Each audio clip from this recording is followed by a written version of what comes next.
And welcome in, everybody. Happy Friday. Welcome to the Nick Club Wrestling Happy Hour.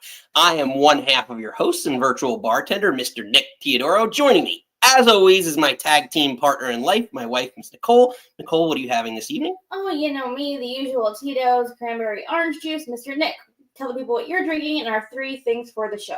I am drinking my J-Lore 7 Oaks Cabernet as usual. Well, the New Day turned on Big E. Hangman, OC, and Jay White have united to take down the Death Riders, and Drew McIntyre has returned. It's Friday, December 6th, 2024, and this is the Nick Club Wrestling Happy Hour.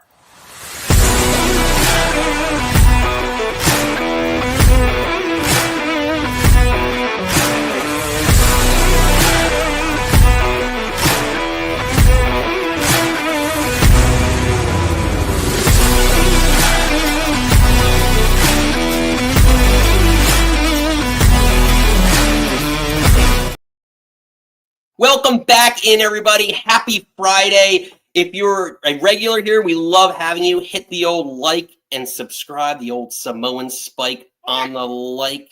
Ah! It's been a while since we've done that one. So hit the old Samoan spike on the like. We love having you. If you're new here, welcome in to the Nick Club Wrestling Happy Hour. It's our live call-in show. Comment. We want to hear what you're thinking, what you're drinking about professional wrestling. Well, what you're thinking about professional wrestling and what you're drinking this week and every week. We're here every Friday at 6 p.m. Eastern Time.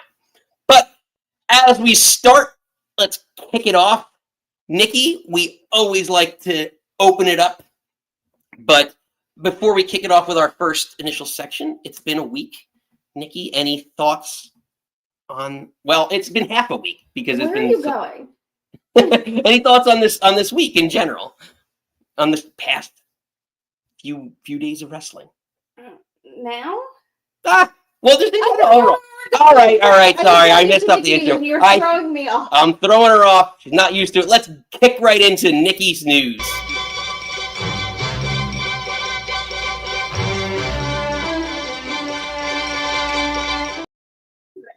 I don't know. We're back. Well, we were talking about everything overall. We're trying to mix it up a little bit here. So I threw a little curveball at Nikki. She was not ready for it. Strike one. But we move on. It is Nikki's news, our non-kayfabe portion of the section. I was too busy yelling at you. All right. Well, she wants to do it again. Let's hit it one more time so we don't screw it up because she's...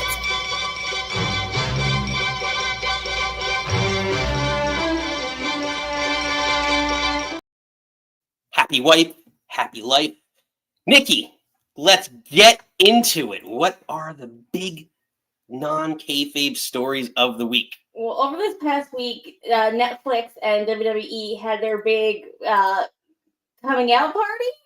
We're about to do this live party. And Nick Khan had come out because I think, the rumblings are like, they're going to go to Netflix. It's going to be PG-13. It's going to be more blood. It's going to be more guts. It's going to be more everything. And Nick Khan basically came out and was like, no, like it's still family friendly. It's still going to be advertiser friendly. That everyone kind of needs to like calm down a bit. But I think if it's still going and because still right now on USA, they're rated PG. And it's definitely been a little more edgy, risque, That's what's crazy to me is because they didn't change the rating. You told me they didn't change the rating. I was like, I thought it was PG TV 14. Yeah. So because people are like, it's still gonna be whatever. But I'm like, if Triple H and just stays on the trajectory that they're at now, I don't think you have anything to worry about. So I think you'll get so uptight about TV ratings. And, PG versus whatever. So I don't think we have anything to worry about. Again, what they're doing has been more fun. It's a little more loosey-goosey, a little more with curses and stuff. So. Well, yeah, that's the thing. It's when you change the rating, you're allowed to do a little bit more. Hence, what you see with AEW is they're allowed to just push the envelope a little bit more, which is what the Attitude Era did a lot of. But there was a lot of tacky, absolutely, gross, disgusting stuff in that era as well. So there is a fine line to it. It's just you just don't want to see it, especially as an older pro wrestling fan, you don't want to see it get too kiddie. Like that's what kind of killed us, is like the Super Cena stuff. It was just so much for a couple of years, like that period of time. I think we've gotten out of that. I have to see how he's going to be again when he comes back in a couple weeks, a month, I guess, right? It's January 6th. Terrible date. January 6th. Literally a month from today. Yeah. So 1 month from today. So I don't know. What do you all think? Are you worried about them not changing? Are they going to be more, I don't want to say straight edge. That's a worse bad term. Family friendly, more family friendly. Does that concern you as a fan that the product would get a little bit more diluted, like it was in the post Ruthless Aggression, John Cena, C Nation era? Mm-hmm. I don't know. It is a concern of mine, but again, if that's the rating that it's been now, you can still push the envelope. You can still write really clever things. Like we watch all the time Modern Family, and Modern Family is rated PG, and you see some of the innuendos and things that are written into that. It's just clever writing. If you have good writers, you'll be able to work around it, and people get the innuendo. Like hell, shit, Disney. There's so many innuendos, like the people writing in Disney that people look back on now, like about the 70s and 80s. Like you look at all there's like YouTube videos you can find where people are saying, oh, like this is a sexual innuendo, this is something violent, like Bambi, like all the other stuff. Like it's crazy. So like you can get around it. Creative freedoms, creative licenses. That's what I'm saying. If they don't veer too far off the course that they're on now, then we're gonna be fine. If they don't veer Mahan off the course, no, nobody veer. Never came. Couldn't come. And then also stemming from their Netflix party, confirming that Pat McAfee is coming back. Him and Cole will be on commentary for Raw on Netflix. Super excited for that. I feel a little bad because Tessator's been doing great. Yeah, apparently him and Wade are going to SmackDown. I just don't know. Again, correct me below. I don't know where Corey's going. NXT. Send him back to NXT and keep that product good. I think he could work with people.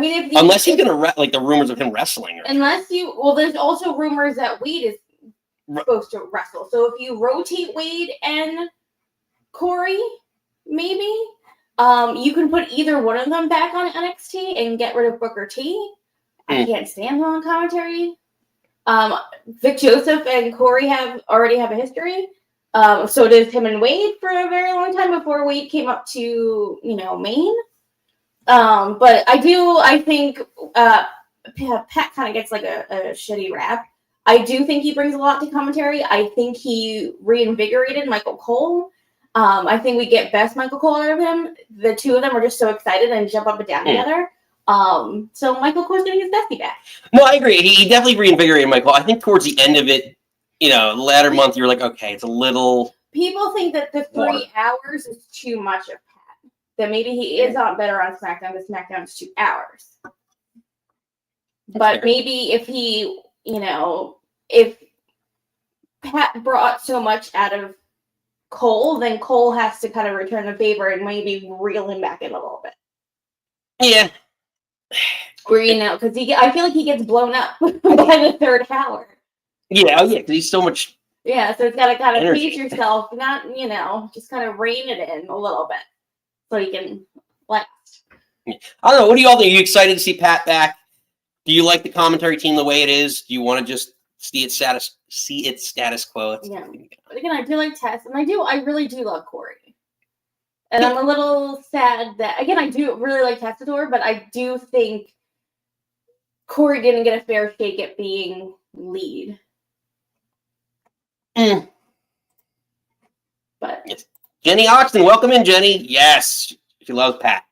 Yeah, so we'll see. I think it might be. Obviously, I think Raw is going to be Cole and Pat, and we'll see where Corey ends up if he wrestles, if Wade wrestles. But the key is I also love the 2-person commentary team. Yeah. I don't want a 3-person team. I hate it. And forget 4. Yeah. But I just think it works out well. Like, allow them to just develop their rhythm back. Yeah. And it makes the show. The commentary does make the show. You need to have good, over the years, everyone remembers Jim Ross, like Gorilla Monsoon back in the early to mid 90s. Like, you needed that.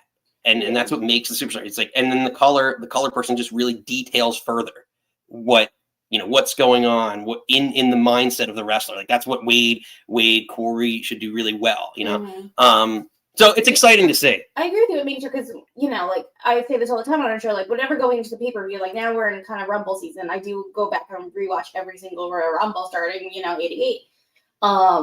And sometimes, like, commentary, I, like, shut stuff off, or, like, I'll wake up because we fall asleep to the TV. I wake it up, I'm like, I don't want to hear this person talk. Like McMahon in the early 90s, not great. Then you just get, like, pervy, like, King, but it's, like, post Attitude Era pervy King, which just doesn't hit the same. Because, like, him and JR in the Attitude Era, but when you're post that, it's just like, oh, you dirty old man. And then, like, the weird days of, like, Coachman and, like, Gresham and, like, some people. I think we have a good team. I like to just let them grow. Yeah. Let them grow together. But yeah, let us know in the comments below. What do you think of the commentary team? Are you happy with it? Are you excited to see Pat back, or do you want to see it status quo, or maybe somebody else we're not thinking about? It should be included. But that wraps for this week's edition of Nikki News.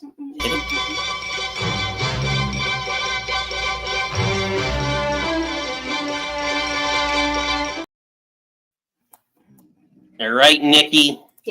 Let's get into it. Monday Night Raw. We have 2 shows to cover this week. We got Raw and Dynamite, and then we're going to preview SmackDown as we go into it tonight. But Monday Night Raw, a very action-packed, storyline-driven, very, very kayfabe storyline-driven show. Really, really, really exciting. Kept you interested pretty much the whole way. It had a nice flow to it. Overall, before we get to our big topic of the night, or big 3 topics, I should say, of the night, what are your overall Raw takeaways? Anything in particular? For Taylor, no. I'm gonna probably miss these 2-hour Raws, to be honest. But again, it flowed nice, and it wasn't like, it's like all killer, no filler at this point.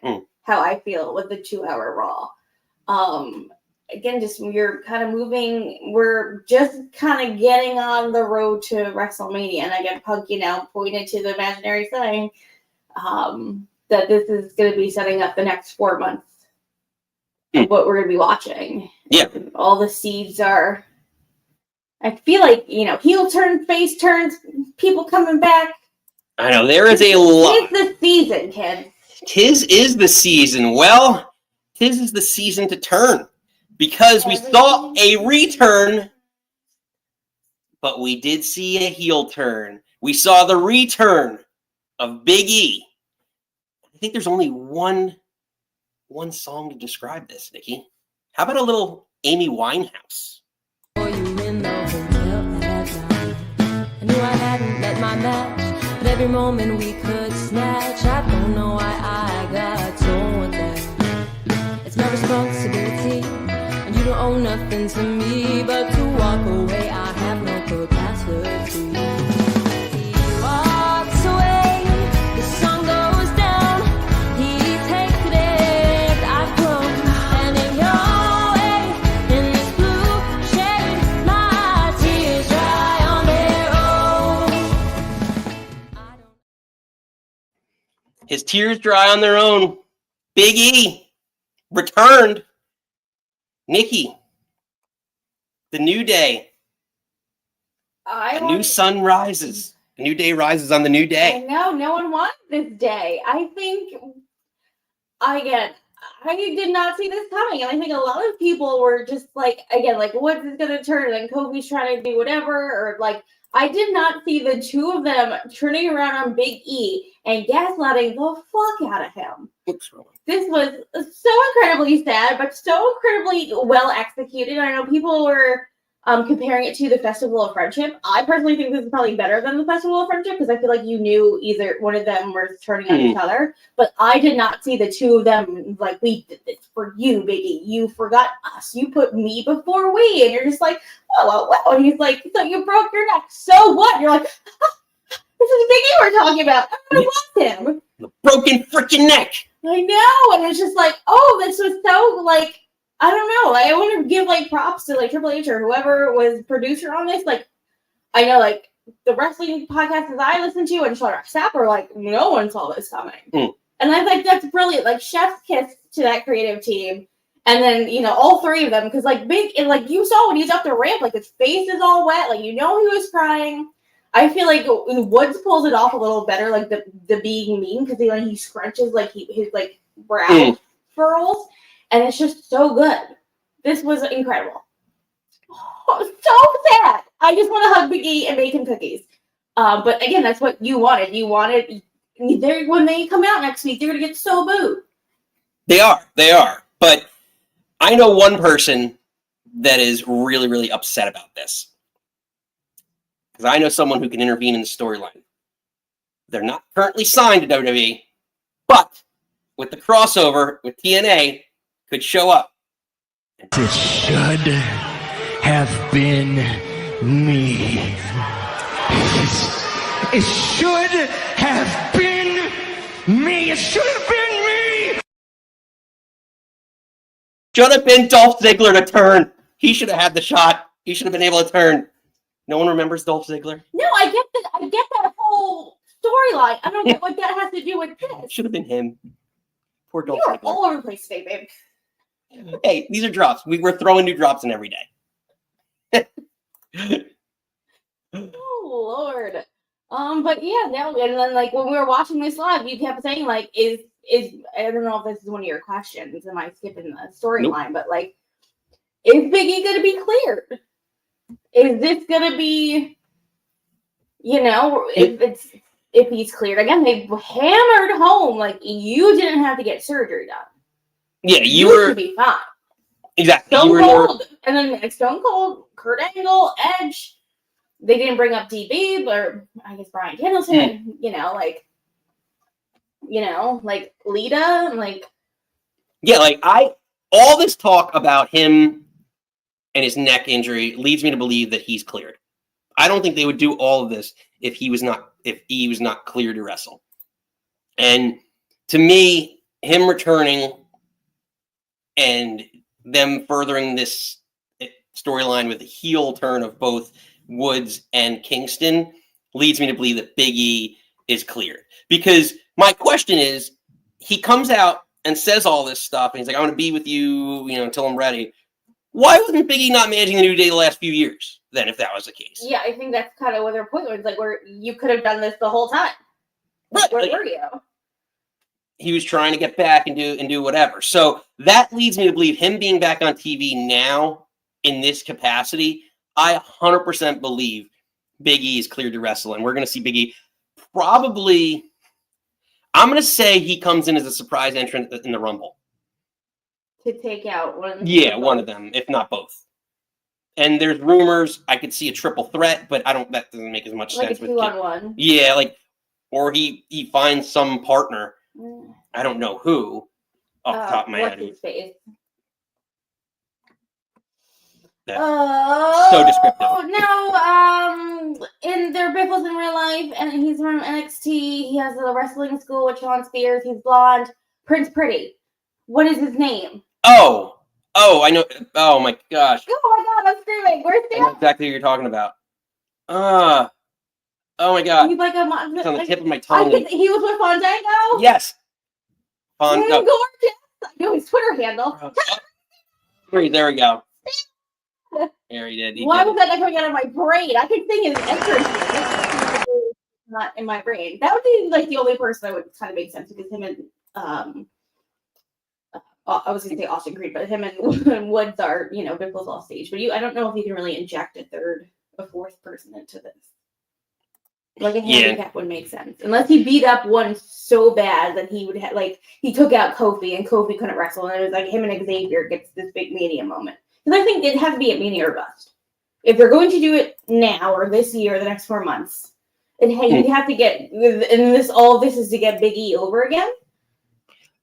No, I think it brings him to a whole other level. Because when you come back from an injury like that, a lot of these guys, like Edge, like the second run, Danielson, Daniel Bryan, whatever you call him, that second run for them was completely different. Shawn Michaels after the back injury, the poster, like their runs are completely different and they're viewed completely different after that.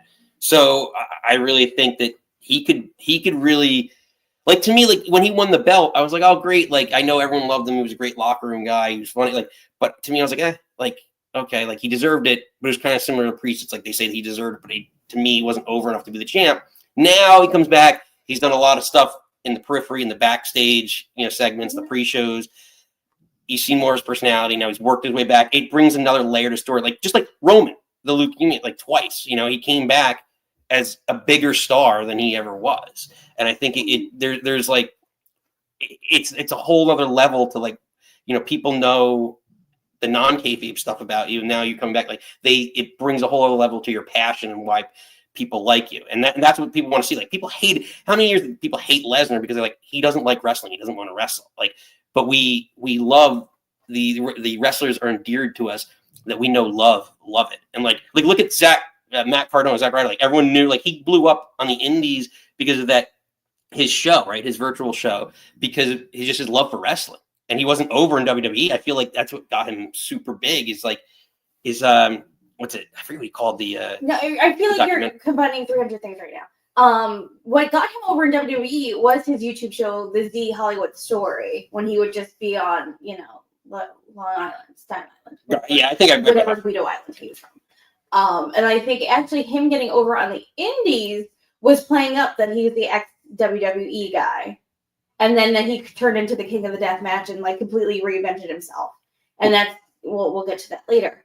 But I guess also with the Roman Reigns thing, and like he came back and finally turned heel, and everyone was excited. He left the first time because of his disease, and I don't think that did him any favors. I think absence again makes the heart grow fonder. I think there's something to it that. And again, when you don't see... Well, that's what I'm saying. At the end of this, is all this to get Big E over? I don't think so. I really don't. He's already over. No, agreed. But if they do fight, Big E's going to have to go over. So all of this, again, should be to get Big E the win, the big baby face win, if they're going to wrestle, say, at Mania. I mean... I don't know. I think the moment is going to be, his moment's going to be Royal Rumble. He's going to be the big return that we see. Yeah, but then why do a follow the Rumble if you're not going to follow up? No, he's going to get a Mania moment, but like the big moment, the shock moment for Royal Rumble is going to be Big E returning in the ring. That's my stamp on it. But I don't know. Let me know in the comments below. What do you think? Where do you think this is going? Do you agree with Nikki? Is this just to get Big E over? I don't know if you're really putting words in your mouth, but no. If this is going to lead to Big E coming back into the ring, this would only get him over. Because you're not going to have him come back and like Woods beat him. No, is right. That your big Mania moment? The guy coming back from a near death. Well, if he's going to wrestle full time, it doesn't really matter. You can keep the storyline going for a while. Managed by Paige. Another person that came back from a neck injury, but also when she couldn't wrestle, she was a manager. But again, also they said there his other projects, like Big E was doing scouting work with William Regal, and then you do see him like on the. I actually really like him on the kickoff shows, and then the post kickoff show, and he has his top 5, whatever he does. Yeah, no, it's big 5 people. He has a big 5, like big 5 moments. It's usually people. I don't know. But we digress. Let us know in the comments below what your thoughts are on the Big E return, the New Day, where all that's going. But we still have more to cover. We actually opened Monday Night Raw with a confrontation. CM Punk, much anticipated, CM Punk and Seth Rollins, which, again, we've been teasing this for, a year and a half? Over a year and a half now. No, a year. He came back at Survivor. Well, yeah, but I felt like there was talk leading up to it too after it got released. So like there was more than a year of hype in this because he's like, don't come, all that crap. And it's 10 years of hype. Yeah, well, I suppose. Yeah, you could argue that. You could make a fair argument. But Seth Rollins, actually, Punk comes out And as you touched upon earlier in the show, focuses on the next, it's December, January, February, March. Yeah, next 4 months of WrestleMania, where he's going to try the WrestleMania season, where he's going to try and complete his story before he is rudely interrupted, or not so rudely interrupted, depending who you are, by Seth Rollins. Nikki, what are your thoughts on this confrontation? Any color you'd like to add? I love how it was brief. That, you know, eventually we'll get to the second part that Sammy came out, but it was very much just I saw on Facebook that someone compared it to like what happens when your two uncles fight at the holiday. He's like, oh, I'm gonna, you know, whatever. I think this is your Mania match. I know he thinks he's gonna, like, it's not gonna be him versus Roman. It's not gonna be him versus Cody. I think that this is your Mania match. So I think. Okay. No, what? No, I tend to agree. I was going to say I agree with you on this. It's the money match. You can't not have this either probably open one. Yeah, but I don't remember if I said this on our Sunday show or Friday show, but it's just like, I like that it's just like, you know, you team for Roman. Like I hated you before, and I hate you even more. Like, why is everyone helping Roman? Like, again, it's like, to quote CM Punk, like, tell me when I'm lying.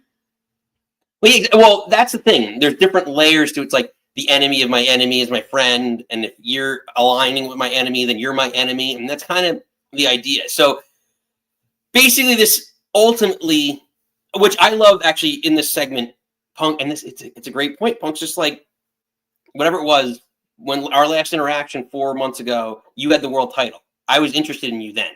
Yeah. Now you don't have shit to offer me, so I'm not interested in you anymore. And ultimately, that statement and others just kind of aggravates Rollins. Rollins then goes, and a skirmish ensues, which leads to Sami Zayn and Jey Uso coming out and breaking it up. This bleeds, and this is where we're talking about like the storytelling and the storylines of how Raw was really well organized and orchestrated. Is that it bled right into the talk of, again, like, Sammy is aligning himself with CM Punk in the eyes of Seth Rollins. And Seth Rollins, again, you're a friend of my enemy now. So why should I be your friend? Like, you're being stupid is essentially what he's getting at. Well, yeah, because basically he tells them to get out the ring, and Sammy was like, you don't talk to Jay like that. And he's like, all right, like, you know, Jay's family, like, well, what's your excuse? And they start chanting, you know, Sammy Uso, but it's just like, well, what are you doing? And then Sammy brought up, was like, well, you're the reason for this tribal chief. And I was like, well, that's kind of a stretch. Like, he was a good guy for 4,000 years when, you know, Seth turned on the Shield. We got the big fella chiming in. Gonna be a double swerve where Kofi turns on Big E and then turns on Woods and lines with Big E. Woods will go full heel. So, wait, the Kofi turns on Big E and then turns on Woods and lines. So do you mean? So he's turning back to go back with Big E, as I think he was getting at. So then it would be Big E and Kofi versus Woodsy. Yes. The question in that storyline, in this scenario, is then would they both be faces? I don't see them. I think not saying that Big E couldn't, but I think coming back from the injury, and just how he's so beloved, I don't think you can turn Big E heel. Yeah. But I really am so interested in a heel Xavier Woods. No, for sure. But again, getting back to the Rollins Punk thing, this eventually leads to a confrontation or a match between Sami Zayn and CM Punk later in the evening. So I guess before we get to that, my last question on this is, again, because we're going to see it, where do CM Punk and Seth Rollins individually go from here? There's rumors that now Bronson Reed shattered his ankles off the top of the cage at War Games. I don't know if it's kayfabe or not at this point. Again, where's Punk going post Bloodline? Where do you think, Nikki? Do you have any thoughts, at least for the foreseeable future in the next? I want them to dance around each other, like sort of like this segment. It gets broken up, and then like Seth has a match with Sammy. I want them to like flirt with each other until. I guess it really depends on who we have winning the meeting. So obviously, Rumble. Whoever wins Rumble is going after one belt. Then the Elimination Chamber is for the other belt. So I don't know. Like, I want them to flirt with each other and maybe have a little thing in the Royal Rumble, like the match itself, and then that would. I don't know if I want that to kick off something, or does whoever wins the Rumble go after Cody, and then the other match goes after Gunther, and they have a little tete-a-tete in the Elimination Chamber? The Elimination Chamber seems like a very Gunther match. He was king of the ring. Yeah, but who's going to be in the match? Unless you have Gunther dropping the belt to Damian Priest. Like at least defending it in the match, for sure. No. Whoever... The whole Survivor element... Past 100 years. Whoever wins the Royal Rumble goes after one belt. Whoever... Then to determine the challenger at Mania for the other belt has been in the Elimination Chamber. Yeah, you could put the belt on in the chamber, too. You don't have to... to be booked that way. Yes, it does. It doesn't. It doesn't. But where do you all think? Where do you think CM Punk and Seth Rollins go from here? Where do you want to see them go from here? Big fella chime back in. Punk will headline WrestleMania. That has to be the favorite. Well, see, that's a thing. But how much like sway does Heyman have in that whole like dynamic? I don't know, because like who's it? Like The Rock is the one who's on the board, so technically The Rock would be the one. I don't know if Punk Cody is a Mania headlining match. As crazy pants as that to say, are you going to turn Punk heel to go after Cody? Or is everyone's clamoring for a Cody heel turn? I think Cody is too much of your blonde, blue-eyed white meat baby face. And such a company, like, I think he's seen a light. I think he's the guy you can put in front of the kids and do all this stuff. And he's one of the top. I think he's number 1 or number 2 in merch. Yeah, no, I think he's number 1.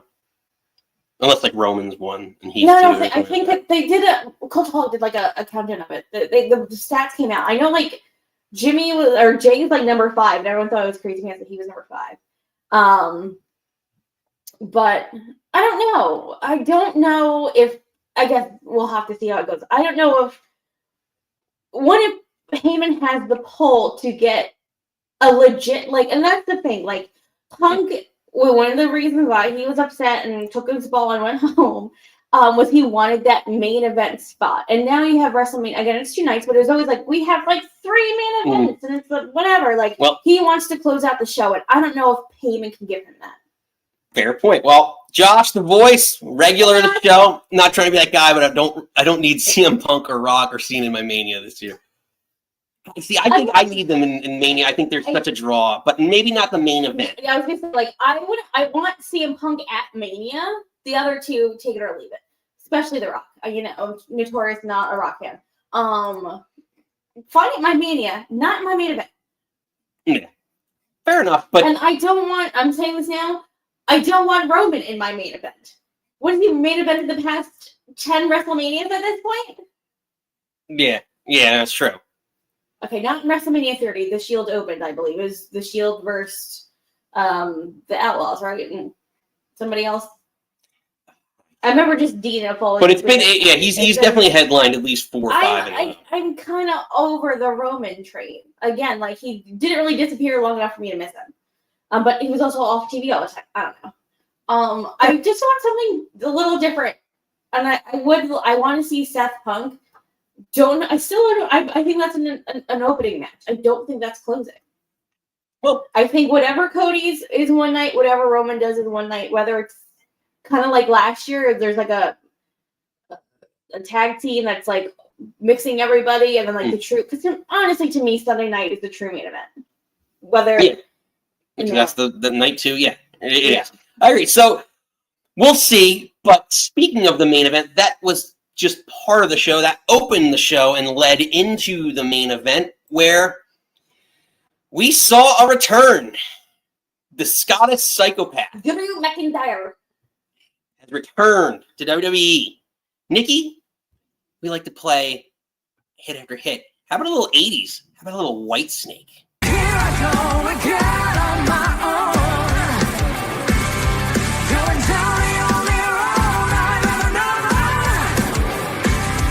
Like a drifter, I was born to walk alone, and I made up my mind. I ain't wasting no more time, but here I go again.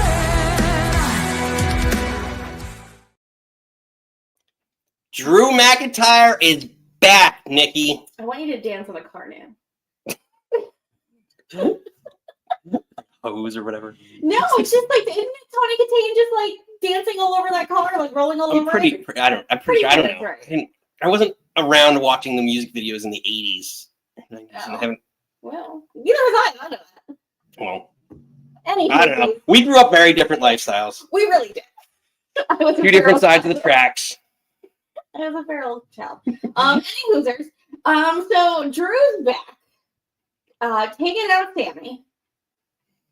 And we also kind of brushed over. So before the main event, Jay Uso got attacked out in the not parking lot, the backstage area, loading dock area. And Sammy blamed Punk. No, Sammy blamed Seth. Seth was blaming Punk. I think it's pretty obvious now that it was Drew. I think it's the same. Again, I'm bringing this back around. I think it's the same thing as KO, kind of the same thing as Seth. It's like, why are you helping? It's like, why are you helping Punk? Why are you helping Roman? Because also, like, Drew has beef with Roman too. He's like, he lost that. He should have won at Clash at the Castle. I said it. Woo! So he has kind of thank you. Speech impediment be damned. So I think Drew, I love kind of him inserting himself back in. I love that he's still on this kind of heely, but like right in his actions heel. And then he cut an ex-Twitter video after this, and he's like, "Don't believe what you read unless it's coming from Drew McIntyre. It's BS." Yeah, again, we talked about like the overall theme of the show is the storyline, how storyline driven it was, and how the main event was derived from the fact that Rollins was pissed off because they aligned, essentially, Sammy aligned with Punk. Now we're seeing McIntyre get involved because, again, like, does McIntyre hate Punk? Is he doing this because he hates Punk? He hates Punk. Is he doing this because he's had history with the bloodline? There's so many levels to this, but to me, I think it's because layers, levels, like an onion. Like ogres. So, like, to me, there's so many layers to it that we don't know yet what Drew's intentions are, and for that matter, whether or not he really was the true attacker of Jey Uso. He may not. We may come back to the fact that, like, he just beat the crap out of the guys in the main event. I don't know, not likely, but it could be a whole other wrinkle in the story. Two random attackers in one Raw. But you don't reveal them. That's next week. 2 attacks. You gotta stay tuned. You gotta find out who the attacker was. Exactly. So I guess that leads us to believe, what is next for Drew McIntyre? Like, we're kind of talking about that. Where do you think he's going to go? Do you think now it's a feud with Sammy because he just Claymored him and took him out? Is that Jackson just farted? That was cheap. Oh, that's Jackson farted. But yeah, like, is it a singles match? Maybe at Saturday Night's Main Event? No, probably too soon. I don't. Or Rumble with Sami Zayn, or is there more to this? Is Sami Zayn just kind of a victim in this? Poor Sammy's always a victim. He plays a victim really well. I'm interested. I want to see Drew McIntyre inserted into this story. I don't want him to do anything with Punk quite yet. Drew and Punk, you mean? Yeah, did I say that backwards? With Sammy, you mean? I don't want Drew and Punk to do anything Yes. I like Drew getting into the storyline, hitting. I wish he kind of took out both. So you want him back to do something eventually with Punk again? Yeah, we can circle back and. Oh, see, like I don't. See, I think that that's done. Like, not like tomorrow. I'm saying like a year or two down the road, like a year from now, to pick that. Oh, yeah, like not any. That's what I'm saying. I don't want that. Oh. I like him inserted into this because Punk is also on the periphery of this, but I don't want Drew and Punk. Like I wouldn't mind Drew and Sammy, or Drew and Seth again, or if he did something with the Bloodline, like with Roman or something. Josh saying Drew's really become something to watch again. He's been the last year. He's been fantastic. I'd argue he'd probably been the top, one of the top three. Honestly, definitely top 2 or 3 heels. Like leading into Mania last year, just like him and Punk and Seth, and he was just so hot, with the briefcase, with his social media game, just digging into Punk, and like, oh my god, the picture of him at Mindy's outside the bakery in Chicago, and the shirts, and we talk about this, his sexy crawl over to Punk on the commentary table at Mania. Like, I just feel like he's just been on this run, and I think he's so good that again, I think you can insert him sort of anywhere, and it makes sense. Yeah. Now, what do you all think? Where do you want to see Drew McIntyre go from here? Do you want to see him maybe in the main event scene? He could challenge Gunther. If Gunther's going face, he could be a challenger for Gunther relatively soon. He could be the one to take the belt off Gunther. Not that, outlandish. Like, yeah. They had that in, 39? Him, Sheamus, and Gunther? Or was that 38? No, it was 39. I think, 39. Yeah, Hollywood. Yeah, it was definitely Hollywood. But yeah, so we shall see. I'm sure we're going to get some answers either on Raw, or he could show up tonight on SmackDown. Didn't I say that to you? We were watching it, that like they're saying that until Mania they're going to be loosey goosey with. Ed's chiming in, regular Ed. I want Drew and AEW the Bald Pool Combat Club. He'll have to shave his head. No. Ed, maybe he'll feud with Darby Allin. His favorite. Gold chain. What? I don't know. What are you talking about? I don't know. I missed that one. I didn't. Might have been a typo click. No, But, because that's how Mox is. Usually he's in jeans and the. Oh yeah. That's how you also for a while in WWE had the guinea. I'm sorry, guinea tea, white feet. I don't know what you're not supposed to call them any of those things. Yeah, not politically correct at all. But we'll go. Any whoosies. But we talked about because what I proposed to you is that. Was that supposed to be Bronson Reed? And if he's out with a foot injury that I don't know necessarily we know the full extent yet, and maybe Solo, and because he doesn't have Reed, got Drew to be like, hey, like you don't like Punk, you don't like these people, I will do whatever he promised Reed. Hey, take out these people. Like, would it be interesting if he shows up on SmackDown and then takes out Jimmy? Well, Jimmy's also, he broke a toe. You can shimmy around and break a toe. We all got it. Act accordingly. Or if he tries to, go after Roman. Yeah. I mean, there's a lot of different layers. We could see a lot of different things. I think it'd be fun to see. Again, I understand the brand split and you want dedicated people on certain brands, but I do like the shock of, oh, what are you doing here? No. Exactly. Like, you just never know the unpredictability of Monday nights or Friday nights, depending on. Let's get through one last comment before we move on. Yeah, reports are Statman Steve reports are supposed to be Reed before the injury. Yeah, what a shame. But Ed did give us a nice little segue as we go into. Give us something. He gave us something. He always gives us. I love you, Ed. But we go into our AEW Dynamite portion. Like the boom. Are you ready, Nikki, for our AEW Dynamite takeaways? So we cover AEW relatively shortly. If there isn't any big three, we try and cover what we feel is significant. The Continental Classic was a big theme in the show, but to be perfectly honest, for lack of a better term, it's so crazy convoluted, the rules of it, and the tournament for the next 6 months for Okada's belt. that we're probably going to cover the other more storyline driven. I think when we get closer to the finals, we'll go back through and because it's like who got 3 points and didn't get 3 points, and then the winner of this bracket is going against that bracket, but not yet. And then it's a lot. Math is hard. And I want to champion AEW so much. We talk about it every week, like all ties, right? All the boats. But again, it's very tournament heavy. I think very convoluted heavy. Big fellas chiming in. AEW loves it. Wearing your AEW shirt. I know. The one day I wear my AEW, let's get this back on screen. The one day I wear my AEW t-shirt. We got that. I'm actually wearing my Tony Storm shirt, so we're actually very pro AEW this week.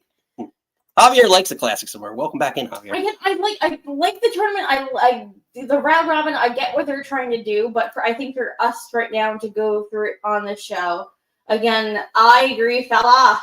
I don't know. He took 7 hours to take off his pants. I hated that. I hated that so much. I really like Kyle Fletcher, and I'm loving that he's kind of getting this like breakout star moment. Only Shawn Michaels can take 6 hours to take off his stirrups. Well, he got stuck at one time.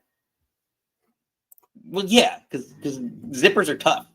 Zippers are very, very tough. But that actually brings us in to our first big key moment of the night, where we had the Dynamite Dozen Battle Royal. So if you missed it, let's take you back. The winner, or the final two, will face off next week on Dynamite to get the opportunity to face for the Dynamite Diamond Ring owned by MJF. Who's the only person to have it, right? Because they Cody introduced it, but they had the tournament, and it's always been MJF. Yeah. I'm better than you, and you know it. Yes, it's always been MJF. So if you missed it on Dynamite, let's take you back to some of the highlights. And I keep this world from dragging me down. Gonna stand my ground, and I won't back down. I won't back down, baby. There ain't no easy way out. I won't back down. We'll stand my ground, and I won't back down. Well, I know. Forget how much I love that song. Tom Petty, a little Tom Petty for you. So I told you, hits from every generation. We're just bringing it all back. We're all over the place today. I love it. That 18 to 35 demo that we've been hitting, we are educating along the way. So, getting back to wrestling and not classic rock, it becomes classic after 30 years. I learned that this year. I know. Oh, So, I could argue that I'm a classic. Ed O'Reilly has the worst. That is. I will not have you besmirch Kyle O'Reilly on my show. I love him. We all have weird tattoos. Actually, no, I would argue MJF has the worst tattoo in wrestling. I still don't know if that's real. Wrestling Junkie, what's up, guys? Hey. I don't think his tattoo on his calf is real. Javier wishes they had more wrestlers from different companies. They could. They really could. No, I don't. Stop it. I'm going to stop your faces right now. How dare you? They're just going off like kind of looks more like a janitor. You're just tearing apart this poor guy. I love him. How dare you? So, getting back to it, we see the final two simultaneous eliminations, Adam Cole and Kyle O'Reilly. And now they're fighting for the honor, just like Jey Uso. Sami Zayn's fighting for the honor on Raw of Jey Uso. They're fighting for the honor of Roderick Strong. So, Nikki, what are your thoughts on this? And, where is this going? And I guess my question is, who turns? What's going on with these? I feel like they're kind of sowing the seeds about Kyle, because Kyle pushed after the at Full Gear, after the match. Cole went after MJF, not didn't check on Roddy, and Kyle pushed him over because it's like, oh, you're jaw jacking with him, but you didn't check on Roddy. So don't like say this is about Roddy when you didn't even check on him. I personally think, and again, clearly everyone's going to disagree with me. I didn't know everyone chat on Kyle O'Reilly. The chat is blowing up about tattoos right now, so I will read those in a second. But I'll let you finish. I love him. Anywho, I think because I am not ready and don't want MJF Cole yet. I'm not ready for it. And I think for them to fight over the ring between Cole and MJF makes no sense. Because again, also the ring doesn't make sense on anybody else but MJF. So you can have Kyle beat Cole and then Kyle lose to MJF. Because again, you're fighting over the ring. It doesn't make sense for Cole or Kyle to have the ring. It only makes sense with MJF. So there's a couple questions that I have. Well, two that and one I just think about as we're going through this. So one, because like Cole's the face in this in theory, even though he shouldn't be. We've talked about this in the past because it's a dumb storyline because Cole turned on MJF, and even MJF's promo this past week was like, "You shouldn't be mad at me. Like I should be mad at you. You screwed me over." But where's the lie? Right. So does Kyle O'Reilly turn heel on Adam Cole? Like I feel like the tension between them gets to the point where like maybe O'Reilly's like, you're just such a bad friend that I don't care enough about hating MJF, that you're just such a terrible person that I've seen, more the devil in you than MJF. Like at least MJF's, out in the open that he's a scumbag, right? Like he says that all the time. So I don't know.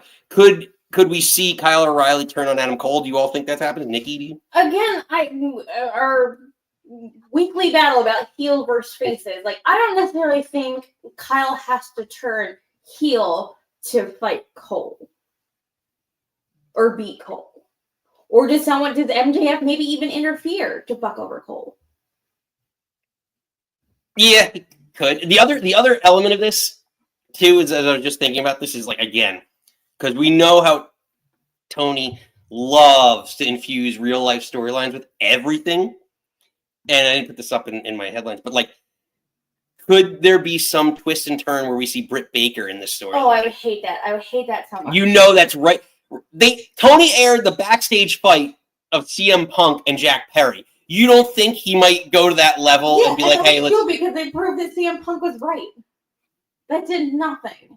And I don't know. To me, it's like, I don't know.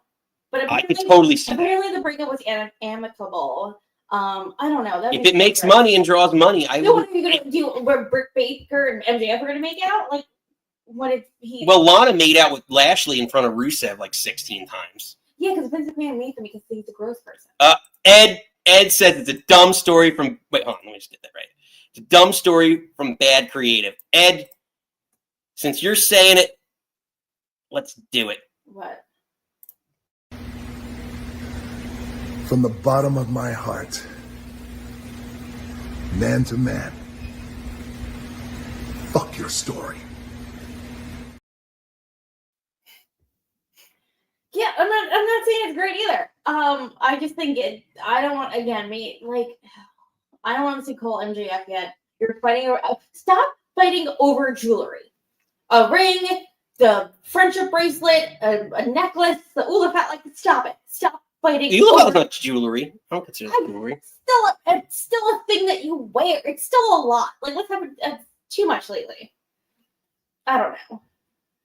I agree. I'm over this. Like, especially if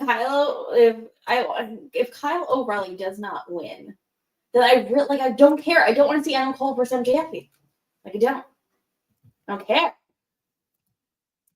Fair enough. Well, again, I think we've beaten this issue, at least, this dead horse a little bit. But again, that wasn't the last thing that we saw happen on. Well, let's get through a couple comments real quick. See what Ed sends a heart. Because you're bad creative drop.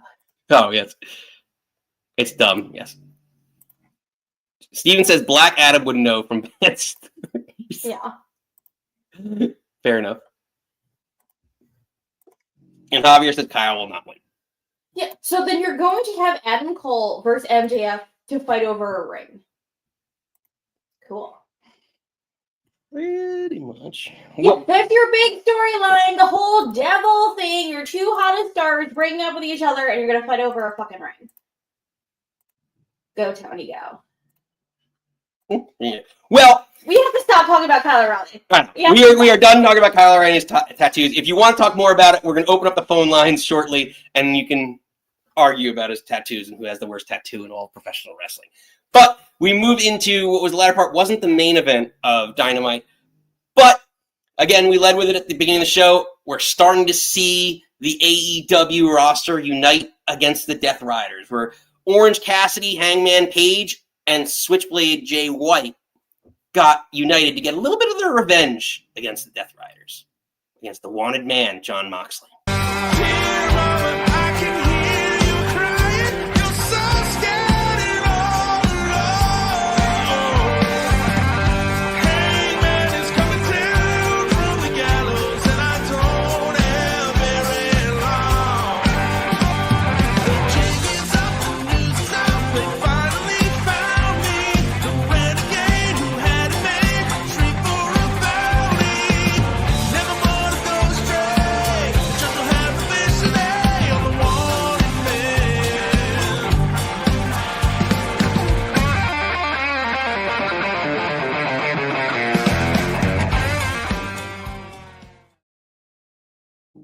Jon Moxley, Nikki, taken down after, what, months now of taking down this roster and literally strangling everybody? Yeah. So, what are your thoughts? Well, because you showed the clips of it. That one of the Continental matches was Jay and Pac. And I'm really going into that. I wasn't really sure who was going to win, especially with Yuta on the outside. And I really love Pac. I feel like, when I talk about jobbers, he's been jobbed out so many times in AEW. God, I just want that man to have the belt. I want him to have a TNT belt. He should have had. He was one of the original signs, too. He was in the press, because he's always talking about full gear. He's always full gear. And he went up to that press conference full gear. I don't know. I love it. I guess maybe because I loved him so much in NXT. And then when he was on me, and then when he finally got to turn heel and he had the 205 Live belt, and that's when you got to see a little bit of the Bastard. I just want more things for him. And then Jay taking the Busaiku knee and then rolling into the ring and then hitting the Blade Runner. And then I was like, well, that's kind of a lot. But also that it's Wheeler Yuta hitting, when Brian hits it, it's devastating. Wheeler Yuta, not that. It's much. not his finishing move. It's not. Yeah, so I get it. I'm still. I guess you're maybe more of a Jay White fan than I am. I'm still getting on the Jay White train. And also, it's weird to me. Again, our face heel thing that he's a face in this. And to me, I don't know, it should be a heel. So just talking about the match, should the Death Rider crew be losing a match, but I guess you still have to keep Jay strong. So that's how sometimes they've been winning stuff. These round robin things kind of I don't know. You put matches together of people who both need wins. And to me, me being a Pac fan, I feel like Pac needed the win. And then Jay lost juice again, so now he's kind of more this baby face. Well, if they're going to try and make him the main eventer that I thought he signed there to be, right?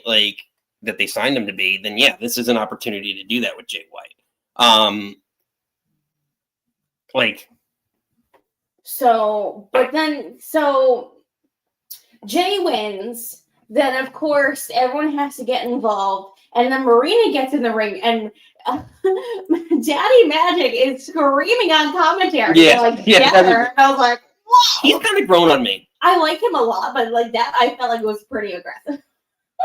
But of course, Moxley comes in and saves her. They kind of beat him down, then they're going back up the ramp, and then you have Hangman come down, and they're kind of staring at each other, and then you have OC come in a hoodie, as a cameraman, dressed as a cameraman in a hoodie. No, he came. He wasn't holding the camera. He came out and was because they have the guys hold the cord. Which I want that job to watch wrestling for free, just holding a fucking cord. You're not watching wrestling. Yeah, we can do both. But they You're already fired. You hear the cameraman be like, "Hey, stop So when What's that cameraman doing? Out of position. So he pulled the cord, and then they throw him into the ring, and basically Mox takes all the finishers. I wanted Joe Tessitore to say, "That's Orange Cassidy in a hoodie." I fucking love Joe Tessitore. The black hoodies are. Maybe it's the Black Hoodie Combat Club. I know, The Black Hoodie Anti-Blackpool Combat Club. Long name. I don't know if it fits on a t-shirt, but So basically in the ring, I think this is the first time really getting to the heart of the matter is like Moxley takes all the finishers, then Christian's up on the ramp looking like a dirty old man, setting up. I don't know, Steven, and I'm sure someone correctly, I don't know if we have the main event for Mox or what's going to be at World's End yet. Like, is this going to be like a crazy... Maybe it's a Fatal 4-Way. Yeah, Fatal 4-Way. No, I feel like Fatal 4-Way with 3 faces and a heel. Yeah, but he's got the whole heel group behind him, and Jay White doesn't have anybody. OC's kind of got friends, but he's got they're weak friends. I don't know if they really count. They're weak friends. Any oopsies. But, and then, you got OC, Jay White, and then Hangman, which actually begs the question, and we're going to open up phone lines soon. So my last question is, who should take the belt off of Mox? Well, I think you have 3 people here, and then we have Ed's favorite, Darby Allin, waiting in the wings still. Who should take the AEW World title off of Mox? I'm going to throw it out there the way he's been positioned, and we've seen it already. I think it's Hangman Page. I think they're building up Page. And at some point in time, in the storylines are kind of parallel, that in whatever it is, 3-4 months from now, when he eventually takes the belt, maybe sooner than that, but off of Mox, Swerve gets through his feud with the Hurt Syndicate. And now it's back together with the world title right around that feud again. And you have a buildup of a year-ish to that feud. That's kind of what I think. Who do you all think takes the belt off Mox? It was already mentioned in the chat. It's never going to happen, but, I love Eddie Kingston so much. It would make sense for Eddie to do it, but apparently he's not going to be cleared anytime soon. They're thinking...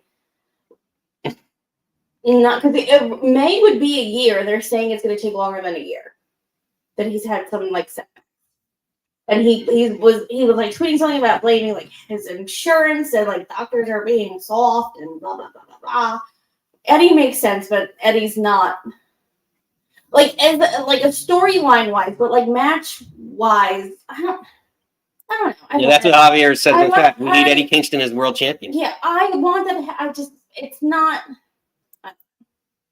I get the story between the backstory and the love and all the back and forth and will they won't they of him and John Moxley makes sense to do a story, but to involve your World Heavyweight Championship about it, especially if he is coming back off injury, I don't know if as much as I love Eddie, but inserting him coming off injury back into the main event to take your belt off Moxley, not going to happen. He's the best wrestler in the world, Ed. Max Caster.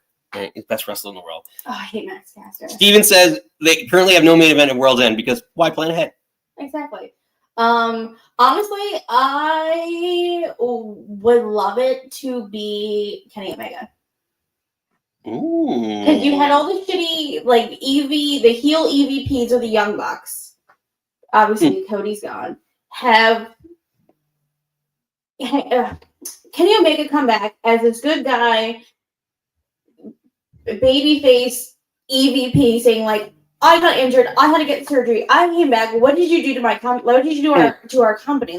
He has to come back and save the AEW that he thought that they were building and what their grand plan was when they first started this. Well, so here's the thing. Fair point. I would love to see Omega do it. The only thing is that the Bucks screwed that whole thing up because the Bucks were the one that injured him. So it's I think he made more sense to be a higher power in the Mox storyline because the Bucks were the ones that screwed him over and said, we're taking this company back. But I wouldn't be opposed to it because, again, he's an EVP.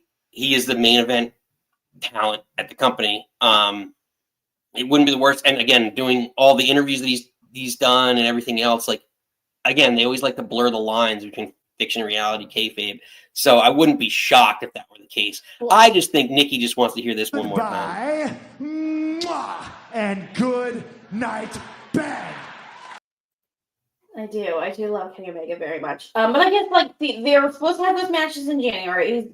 Rumors they're supposed to do something at Wrestle Kingdom, and then whatever that mega show is the day after Wrestle Kingdom, rumors it's him and what's his face, Naito versus the Bucks. So I think that maybe it's Bucks first, but I don't know. I really like to see Kenny take the belt again. Or do you put it on Hangman so then Kenny can kind of take it off Hangman and have the rerun that thing in reverse? Because I think that's their best story of Hangman and Kenny together. You see, Big Fella's he would like to see Omega come back and take on the Elite. Yeah, that's the thing. But then the Elite left is like cowardly heels. This whole thing is so weird. Like, if they were still in charge, it made so much sense. Now it's like, with the Death Riders there, you still have Hurt Syndicate, who's like beating up people and losing matches, but it's very questionable. Who's your big? We need the cringy stuff from Kenny right now. Yeah, then who's your baby? Like, who's your Cody? Who's your Cena? Who's your big baby face to come and save the world? Yeah, I mean, I'm sorry, but as much as it's not Hangman. It's sure as fuck not Darby. It's like, Hangman over Darby. Is it OC? Is that going to be your? But how much is he like? He's like, I don't want to do this. I just want to, I'm gonna put him in my backpack. Like, I don't know. It's an interesting debate. Who do you all want to see take the belt off Jon Moxley in AEW? Honestly, I think Hangman's going to have it at least till Double or Nothing in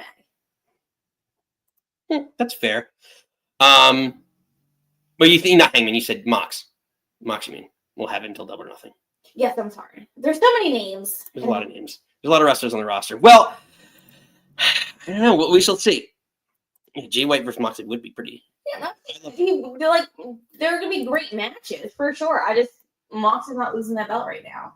Yeah, it's just it's too soon. But and they haven't built up White. For Mox to be this dominant heel champion, this dominant faction, you have to build up. Like, again, Cody versus Roman, you have this, babyface leading the charge that, like, you can beat me up so many times, but we're gonna do this. Like, there's nobody in AEW like that to take on Mox. Not yet. Unless you build up Garcia, I know he just won the TNT title. No. That's the only person you got. That's the only person that feels homegrown babyface. I'm doing it for the company that gave me a chip and a chair. Absolutely not for it. No, give me something like that. Fair enough. But yeah, I don't know. Hopefully there's something, but I would not want to see a face Christian remotely. He's on like the run of his life being this like heel, I'm gonna be your daddy. Agreed, Big Fella. It was great wrestlers. The storytelling needs a lot of work. Agreed. Yes. So that being said, great comment, Big Fella. We're gonna open up the lines very shortly. We're just gonna do a quick little preview because in less than an hour we do have Friday Night SmackDown. I don't think you're aware. Nikki, were you aware that SmackDown starts? What? There's SmackDown tonight. Is it Friday? But real quickly, yeah, it's Friday. You know what that means. So the only match before we did our pre-show preparation, the only match that was announced was actually I thought the screen was bigger, but the triple threat. So Naomi, Tiffany Stratton, and Elektra Lopez will battle in the Women's United States Championship tournament. Any prediction on that? Who do you think? We talked about, I know Nikki is a very big fan of Chelsea Green and wants Chelsea Green to win the belt. If Chelsea does not win this belt, I riot. I think she's right. But the triple threat, honestly, I see Naomi taking this one. Because I think Tiffy's so caught up in as much as, again, I adore her, too caught up with the briefcase, and I think she's a little more upper echelon of she's going to have that title, I think, by Rumble. I think I would want to see her as champion going into Mania. So I don't think she needs this. I think Naomi sort of needs this. I think that, I agree with you that the storyline wise, I think Nia, especially after the cash-in, the attempted potential cash-in from War Games, I think that could play into her potentially losing. And the other thing is, other than like Seth Rollins, I know they've done it before with other people. Like I think Miz, maybe one of them too, who have Money in the Bank and a mid-card title. I don't think it makes sense in the women's division to do that. No, it does not. So this to is your prolong first time you're doing a mid-card women's belt in the, 50, 100 gazillion years that WWE has been a thing. I don't want them to double dip right now. Right. It doesn't make sense storyline-wise. So I do think, but I don't know if it's going to be here tonight that she loses it. Like I could see Tiffany winning another match and then still losing it or losing in the finals. To me, I'd love to see. I know you'd love to see Chelsea. I think it's to me, it's probably Bailey, Naomi. I really think it's Bailey or Naomi. I don't think Chelsea's going to get it. I know she's the sentimental favorite for the internet community. I don't think it's happening. Just backtracking to tonight because you brought out Tiffy. Like I think it makes sense for Tiffy to lose in the triple threat. That Naomi can throw like. Stratton can hit like the prettiest moonsault or the swanton on Elektra Lopez. Sorry, she's taking the pin. And Naomi can throw her out and get the pin. You're not going to have Michin versus Stratton and then have Stratton lose to Michin. Unless she gets and then she goes to the final and they get beat by Bailey. I don't want to see that rematch. Or get screwed over. Like that's when the time that Nia screws her over. I don't know. Because of payback. I just rather see Kata Tiffy lose in this triple threat and then move on. Because if you are going to put the belt on her losing a singles match, I feel like doesn't help. Have her hit the big move. Naomi throw her out, trying to be that crafty veteran to get the pin. I think it protects Tiffy better. Fair enough. Well, we'll see in a few 45 minutes? 45 short minutes. And finally, in the main event, what's next in the Bloodline saga? Because the new Bloodline just lost. Bronson Reed just broke both his ankles. You got Big Daddy Drew. Drew's now inserted somewhat adjacent in the storyline. You have Roman still chasing the Ulafala that Solo has. How does the new Bloodline respond? I think that's the thing. I think Solo's going to be like, yeah, well, it took 5 of you to gang up on me, but, I pinned you one-on-one. What? No, it was a tag match, right? Sorry, it was a tag match. It was a tag match. But I already pinned you. But he's like, I pinned you. And he's going to be like, on my own, even though, Jacob did the heavy lifting. But, I still have the Ulafat. I'm still the tribal chief. I'm still head of the table. Solo can still, talk shit. Yeah, I think they have to open SmackDown with this, in my opinion. You have to have Solo come out and have some sort of recourse for what just happened. Mm-hmm. Him and his group that are supposed to be unstoppable just got stopped. And beat down in one of the more violent matches, which should favor them in what they've done. Right, and is confirmed or not, or just Jacob selling, did he also have a foot thing post? Wasn't his turny spinny thing? Didn't he get injured? Jacob? Yes. Didn't he get injured, or was he just in this match? Yeah, they in War Games they were talking about it's kind of how he. I don't know if it's kayfabe or not, but I don't know. It was just I think it's been kayfabe the whole time, and that's kind of what they've been doing. Is that the only thing that can stop Jacob is Jacob and an injury to himself. So I don't know. I mean, I think it's gonna be really interesting to see what levels this comes to, where Solo and Jacob and all these guys go. Where's Talatonga, Hikuleo, and this whole thing is if he's going to come up in the next 6 months. We're going to receive. We're going to have the Veer Mahan treatment. We're going to just we haven't without the promo videos. I was going to say we haven't seen yet, but also Meltzer reported that Hikuleo apparently is on the books and he's training at the Performance Center. All right. Well, he better be. I don't know, but they have to open because the only other thing coming off SmackDown, coming off Survivor Series on SmackDown is LA Knight Shinsuke, and I don't think you're going to open, unfortunately, with that. And apparently what the sheets are saying is that Nakamura is supposed to have that match in Noah, and I think that they're thinking that's why they put the belt. Big fella breaking some news. Bronson Reed's getting surgery next week. Oh, shit. Oh. with that becoming our. Like I said it last Friday that he's gonna hurt people. I didn't think He hurt himself. He hurt himself. He did Shame post. I saw on Instagram. He posted a picture of him like holding his daughter like on his lap. They were like laying on the couch, but his feet weren't in the photo.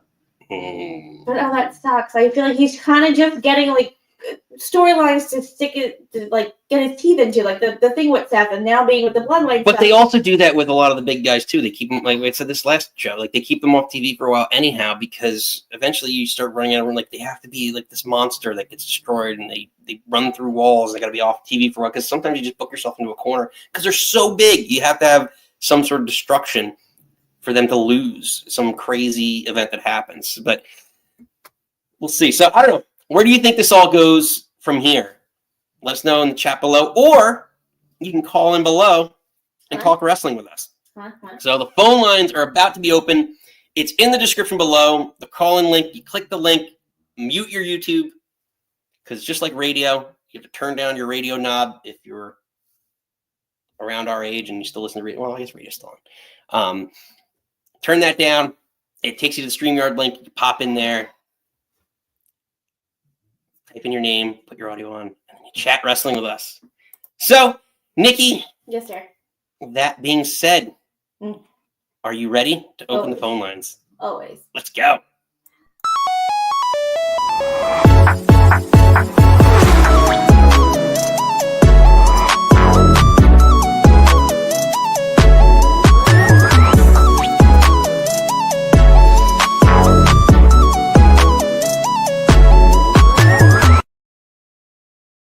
All right, Nikki. Yes. Eeny, meeny, miny, mo. Cut. Catch Tiger by the toe? If he hollers, I'm gonna go. All right. Well, Eeny, meeny, miny, mo. then I got one question for you. I need you to do me just one thing. Say his name and he appears. I believe in Steven. I'm a scat man.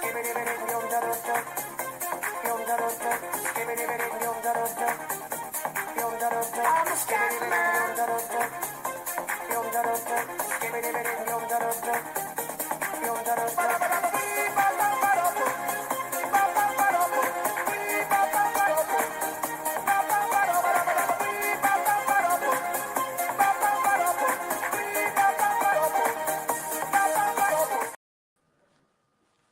Steven!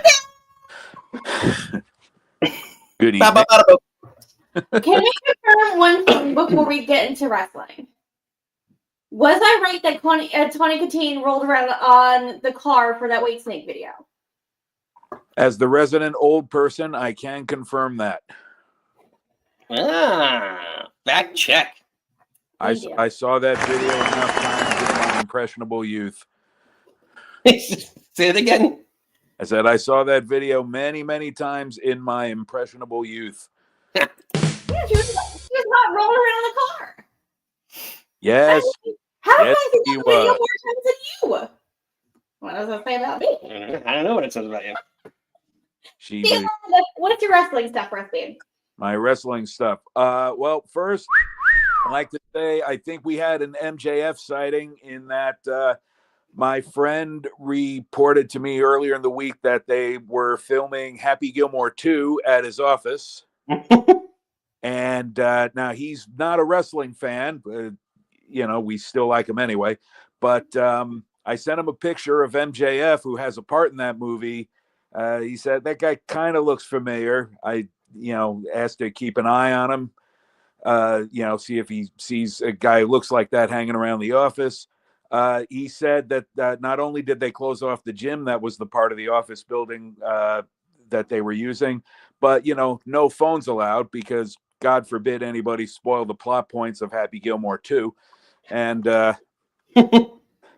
just, anybody living, apparently they've been filming all around northern and central New Jersey. So I don't know how much more they have to go, but keep your eye out. I don't know how big MJF's role is supposed to be in this movie. It certainly would make sense that he would be in a scene set in a gym.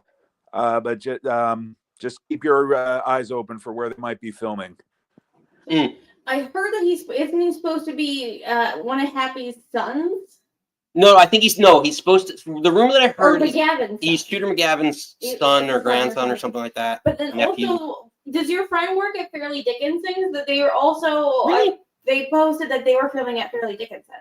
No, my friend works in Tinton Falls.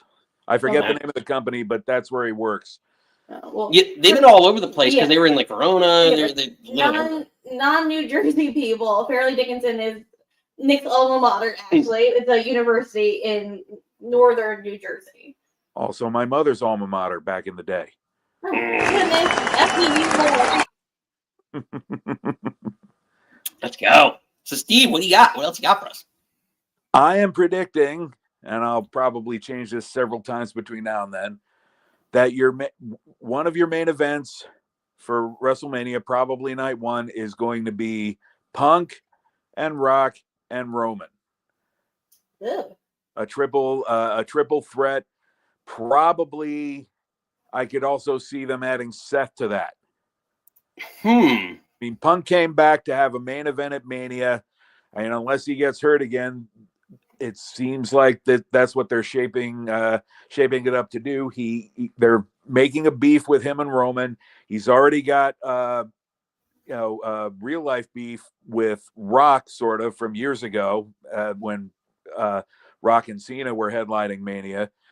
And we already know what's going on with Seth. That was supposed to be the first feud. It certainly makes sense from a storyline and / real life drama standpoint that would be it. I don't know if they would go the full 4-way, but a triple threat at the very least would make sense. I just don't know what they would do with Seth from that point on, at least as of now. It's only December. So you have Seth, Roman, Punk in the triple threat. Rock, Roman, Punk. Oh, Rock, Roman, Punk. Sorry. Wait, Rock, Roman. I think the thing is, does Rock see money in Rock versus Punk more than Rock Cody? He did Royal Rumble with him however many years. Yeah, there was Royal Rumble to take the belt off him. Don't get me flipping started. Don't get me started. But I mean, they could bring back up the thing from years ago about Punk complaining about part-timers, which of course The Rock was at that time and is. Right. And you can play off that real life heat. Yeah. I agree with you. I think there's so much there, but it's just, does The Rock see that would be more lucrative or bring more eyes to the product versus Rock versus Cody?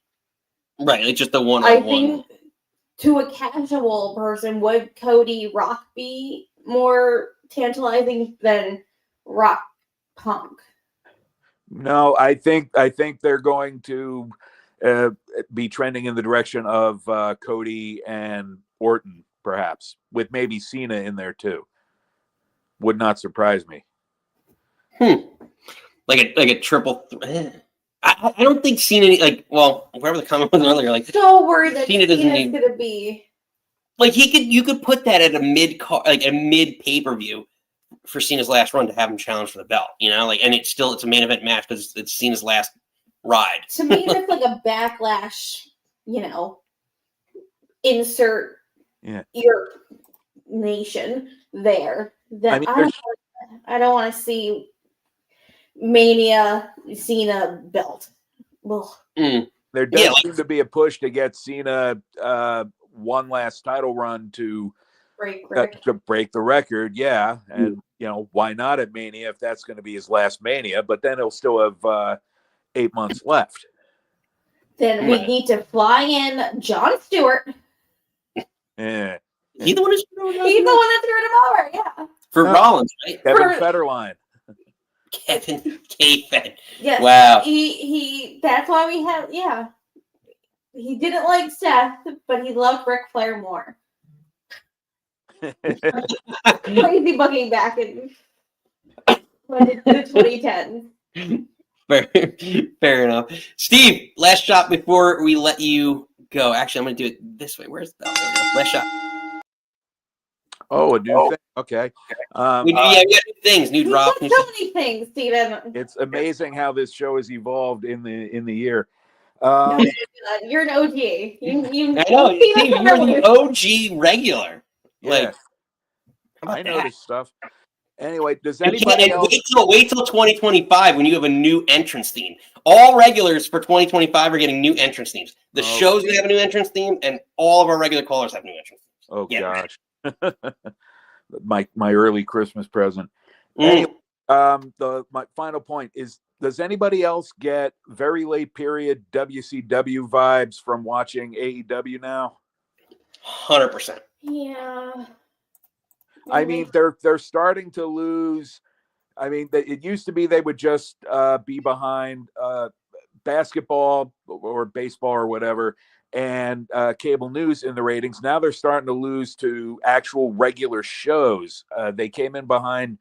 I had forgotten this show existed. Some MTV show called The Challenge. Oh no. I didn't even know MTV still had a network. Well, that's Yeah, what we have for what with it's reality worth. shows. They don't play Tony Katana anymore. Don't get me started on the heyday of MTV. But yeah, They should do an MTV. Do you remember Next, that dating show that they had for like a hot minute? I don't know if that, but like they should do something like that with like TK's booking.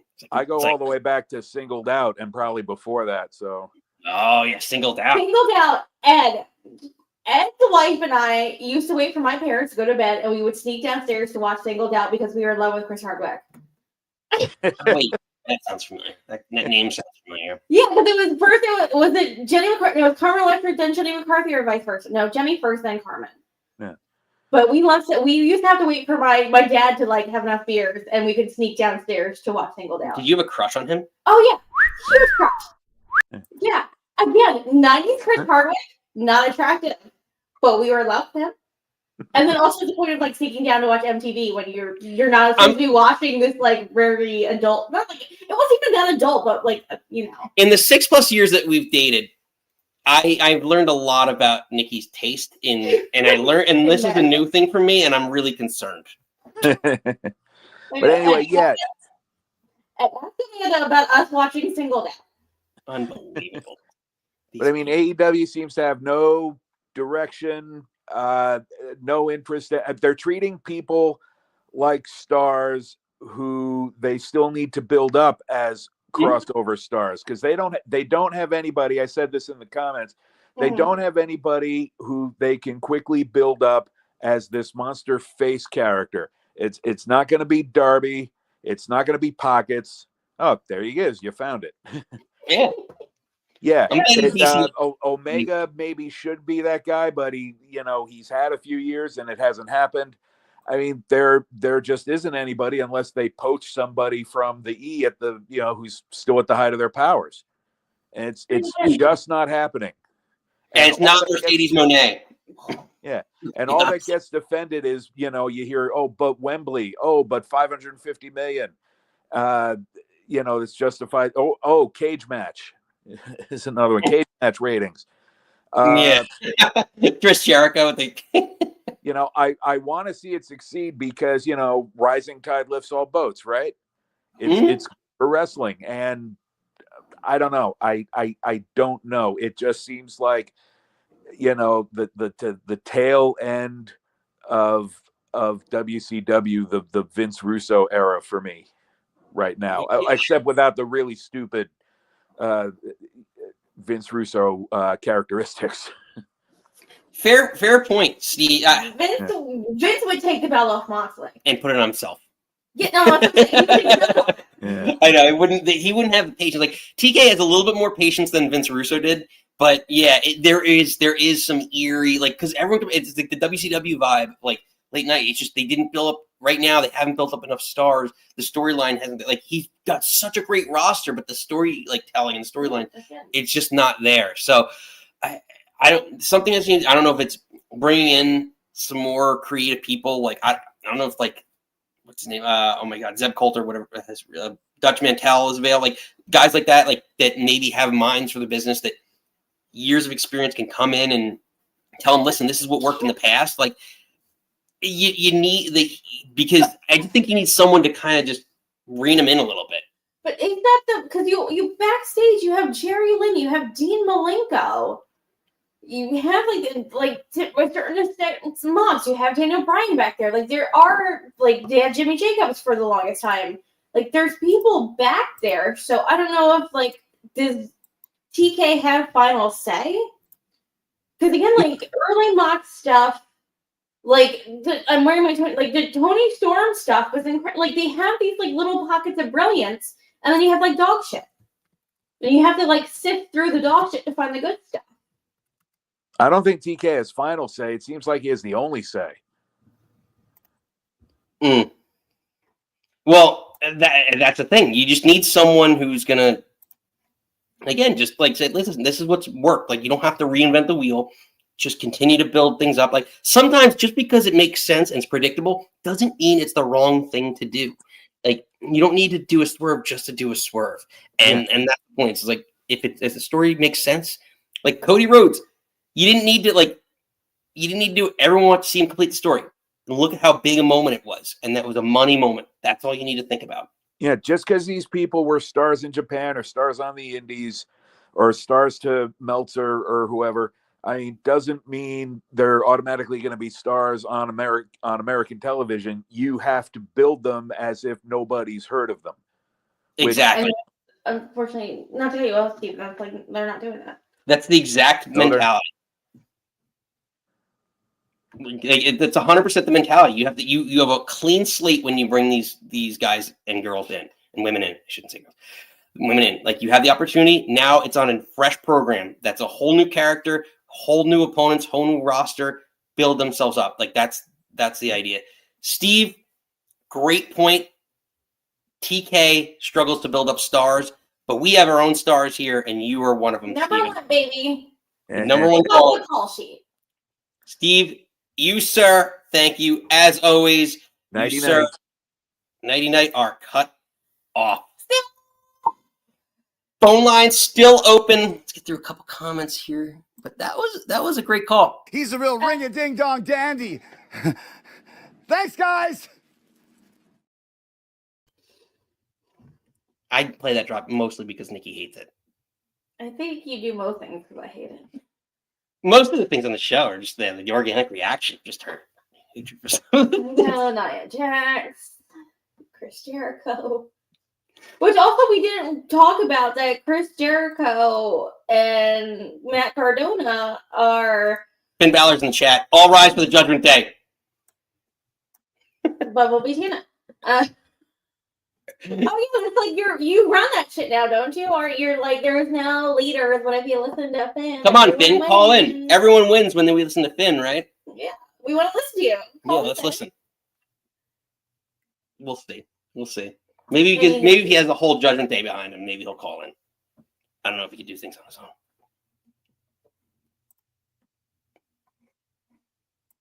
All right, the phone lines are open, Javier. We're here. Phone lines are open, sir. But yeah, no, it's supposed to be Matt Cardona and Chris Jericho for the ROH title at it's the final battle in December. So it's also everyone's well, the GCW stuff, does Ricky Stark get involved? Blue, blue, blue, blue, blue. I just want Samoa Joe to come back and pummel Jericho, take back the ROH title, and win ROH. I want him to come back as Sweet Tooth. I apparently I feel like you and I were the only people that liked Twisted Metal. Hold on. I actually want to know that in the chat. Does anyone here watch Twisted Metal? If you watched it, did you like it? Because that to me is very interesting.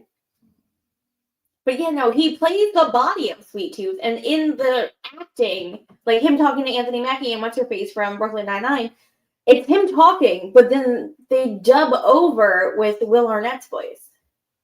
Yes, which still is crazy to me because Will Arnett is yeah, but I get it's kind of hokey and funny. He's an executive producer. Yes, that's what we're saying. That Joe's been away. They wrote Jericho attacking Samoa Joe, took Samoa Joe off TV to. Yep, they're doing the new season. To film season 2, but they're saying that's basically what's the term? Major production person. The main portion of filming is over. So he can come back to TV. And there might be, they do reshoots or dub overs and stuff, but he doesn't dub over as Will Arnett. So like principal production is over. So they're hoping that like Joe should be coming back. And he won the belt from MJF at World's End at the end of December. Would it be maybe great at the end of this year? He takes out Jericho, put the ROH title back in him, maybe put a little more prestige back into that. Again, I'm really hating Chris Jericho right now. I know you're really. And I love him. Like, it's so hard that I loved him for so long. I don't know. What did we be doing? Like, I hate the learning tree stuff. I hated the hook stuff. Like, one's kind of like what Hager left him, and then Cool Hand Luke got Ruby pregnant, and like that whole thing. Which Magic Mike's our guy. Yeah. Daddy Magic. Daddy Magic Matt Menard. Yeah, again, like he's grown on me. Yeah. Like, I still can't get past the fact that like when they were whatever 2.0 or whatever they called them. Oh, when they were on NXT. Yeah, like they looked like the Nasty Boys, and he sounds and like sad. They're Canadian. Yeah. Yeah, no, they're Canadian. Nasty Boys are from Florida. Interesting. I don't know. Well, ready to keep the phone lines going. I know. Well, we got the phone lines open, but keep them. Wait, hold on. I got a comment here. They're friends of KO. Interesting. Canadian brothers gotta stick together, brother. All right, let's bring him in. He's becoming a regular on this show. Planet Texas podcast. Let's bring in Javier. Javier, welcome in.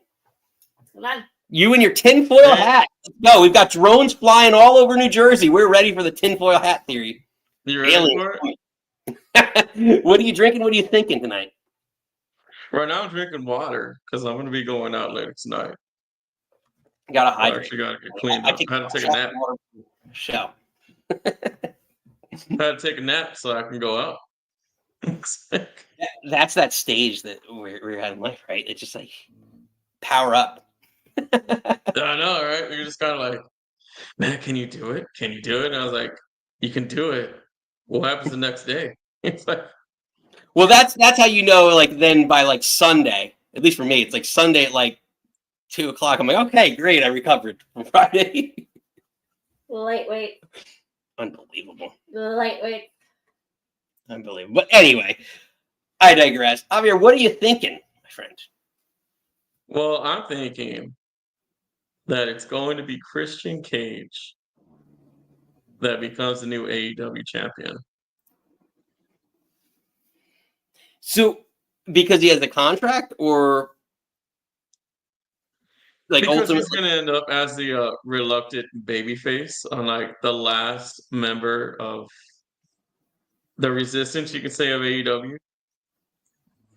But see, here's where like I get where you're, because he's got the contract, right? But like to me, it's almost like again, he did this because he was the first guy. If you remember back in, oh my gosh, like the early aughts, he was the first WWE guy to jump ship to TNA, to another company. Oh, did we lose him? I think we lost him. He got disconnected. Was he? Yeah, he got disconnected for a second there. No, I mean, Christian was the first one to go to... No, I literally saw his face drop off, so I couldn't just go get something. But it was... Christian couldn't... No. He was the first, one of the first, like, talents from WWE to leave, not re-sign WWE in the early aughts when like okay, I guess not re-signing and then going to something else. Ooh, sorry. Or he was either not re-signed or he asked for his release and then went to TNA because it was him first and then it was Kurt Angle. Big Show was in TNA. Wait, I'm sorry, I'm looking at Ed's comment. Big Show went first. I don't think so. Are you talking from WCW? Yeah, if you're talking about WCW, then... Yeah, no, we're talking about leaving WWE and going to TNA. I don't believe Christian was the first person, but someone correct us down below. All right, let's bring him back and see about this Christian theory. Javier, welcome back in. Pretty good. I'm back. Yeah. Right, so we want to hear the rest of this. So I was telling you that Christian Cage is going to end up as the reluctant member of AEW because he's a bad guy right now. Mhm. And he's going to stay a bad guy. He's going to stay a bad guy, but you're going to see a little bit of tweener. Just watch. Well, I feel like almost everybody in AEW is a tweener. Like Hangman, technically, he burned down Swerve's house like it feels like a week ago. But like, so like, and now, in my opinion, I still think he's the best challenger for Mox. Well, yeah, that's because he's an AEW original. That's because we want him. Like, we want to cheer him, even when he's the bad guy. I don't know. I don't necessarily like. To me, I think he's grown on me because so to go back to, I guess, a little history on it. So Nikki turned me on to Hangman Page because she loved Hangman Page. Like when we first started dating, Nikki was all about Hangman Page. And it's like, oh, he's great in New Japan, blah blah blah. And then like I started watching. I was like, okay, like I get in New Japan, like he's over there to some extent, and then he came over and like I don't see anything that was super special. But now he's grown on me a little bit in the last couple of years, where he cuts great promo, like cuts a lot better promos. I don't know. How dare you? It just like to me, like it was so weird. Like as an original, like I guess it's an original, but like they're all from New Japan. A lot of them are just from New Japan. Being the Elite video, he was there with the. He was the only Bullet Club person being the Elite member who wasn't an EVP. He was in that video. They're all showing what their little cute little saying thingy, but he was the only non-EVP. He's been there from the beginning. All that early shit, he was there for. So then, I guess, so to that point, then, like, again, like, I think the charisma element of it, it's taken him 4 years. Like we met him we got engaged on the Jericho Cruise. We met him on the Jericho Cruise, and just sweet pickle. And Nikki stole the words out of my sweet pickle, as Nikki likes to say. Super great guy. And I was like, yeah, like, still gonna, I'll follow him even more. Like when you meet someone, like, oh yeah, like I'm more invested in their career than you were.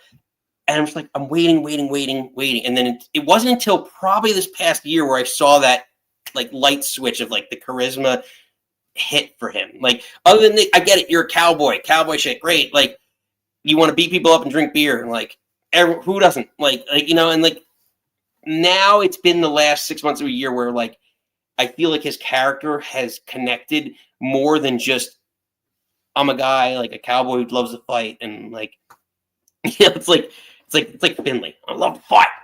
But like that's kind of the vibe I got from him for years until the last year. Well, if you notice about the cowboy, he really didn't have charisma up until recently. Yeah. He didn't. I'll just say it out loud. He didn't. Why do you think he didn't? Why do you think they gave the title to Chris Jericho instead of giving it to Hangman Page? Well, all right. To that point, I will say that Jericho's a much bigger name. So if you're going to put the belt, a new company on a TV, you're going to put it on Chris Jericho. Everyone fucking knows it's not the new kid from Japan. That's just smart. I mean, yeah. I mean, for the sake of like name value, that's where I Chris get Jericho it. has the ROH belt now because they're fishing for a TV deal. They're going to put it on. Everyone knows Chris Jericho. Chris Jericho's been wrestling for 30 fucking years. The problem is now, like, yeah, it's beat to a dead horse. But like the original, yeah, like whatever it was. What were we at, like 4 or 5 years ago? Yeah, it made sense then because he's a guy who's gonna be a Hall of Famer. Because all indie feds do that all the time. Like, how many times you see, like, just in New Jersey, ISPW last year. I don't know. I don't think he's still the world champ. He's definitely not the world champion still. But like Crowbar, been on this show before. Well, world champion of ISPW. Like these independent, now grants in the indies, but they put the belts on these guys to give them name recognition. So like, I don't blame them at that point for not putting the belt on Hangman. What I do blame TK for is when he did put the belt on him, that whole run, his first run, was terrible. It's like he won it, and it's like everyone was waiting for him to win it, and then it's like, what do you do after you win it? And he did nothing. And that's the problem. Well, the problem was he wasn't going to do anything with it. And they knew he wasn't going to do anything with it. It wasn't until just recently when he started burning down houses and going to this extreme is when he started really not just going over with the AEW fans, But everybody that's on TBS, like everybody that watches it just normally, not the AEW hardcores, not the wrestling hardcores, but the actual average fans are now appreciating what he's doing. Hmm. And that's where the issue comes from. Well, Is it's he's finally getting over with normal people. Yeah, so now you need to take the momentum that you have, right? You have some momentum because I think Tony kind of gets that to some extent. Like he does get it, but I think like that's why you see I don't even know like Max Caster, Jamie Hayter, like all these people that Don't are. put Jamie Hayter. I'm just saying like in the same that he bucket. he just throws them into these matches because I think the popularity for whatever analytics he has, he sees the popularity, but he doesn't translate that into the storyline, and that's what we need to get to. Is the story has to meet it. Like you can build up a star just through the story. It's just like, just to use a sports analogy, right? Like look at the San Francisco 49ers. Brock Purdy is their starting quarterback. Mr. Irrelevant, the last pick in the NFL draft. Why is he's playing like an MVP? He's played like an MVP quarterback the last 2 years because the system.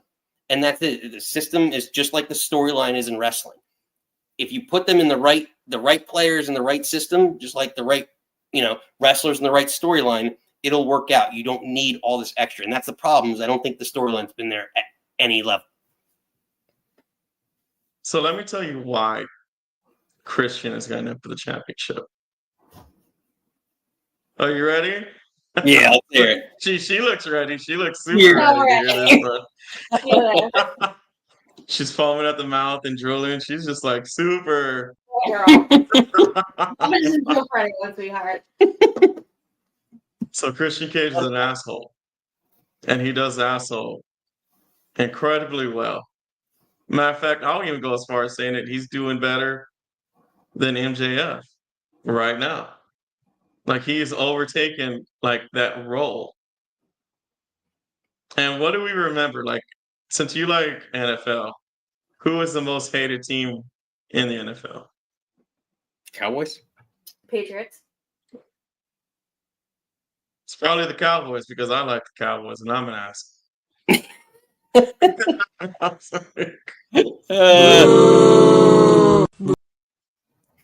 probably the Cowboys.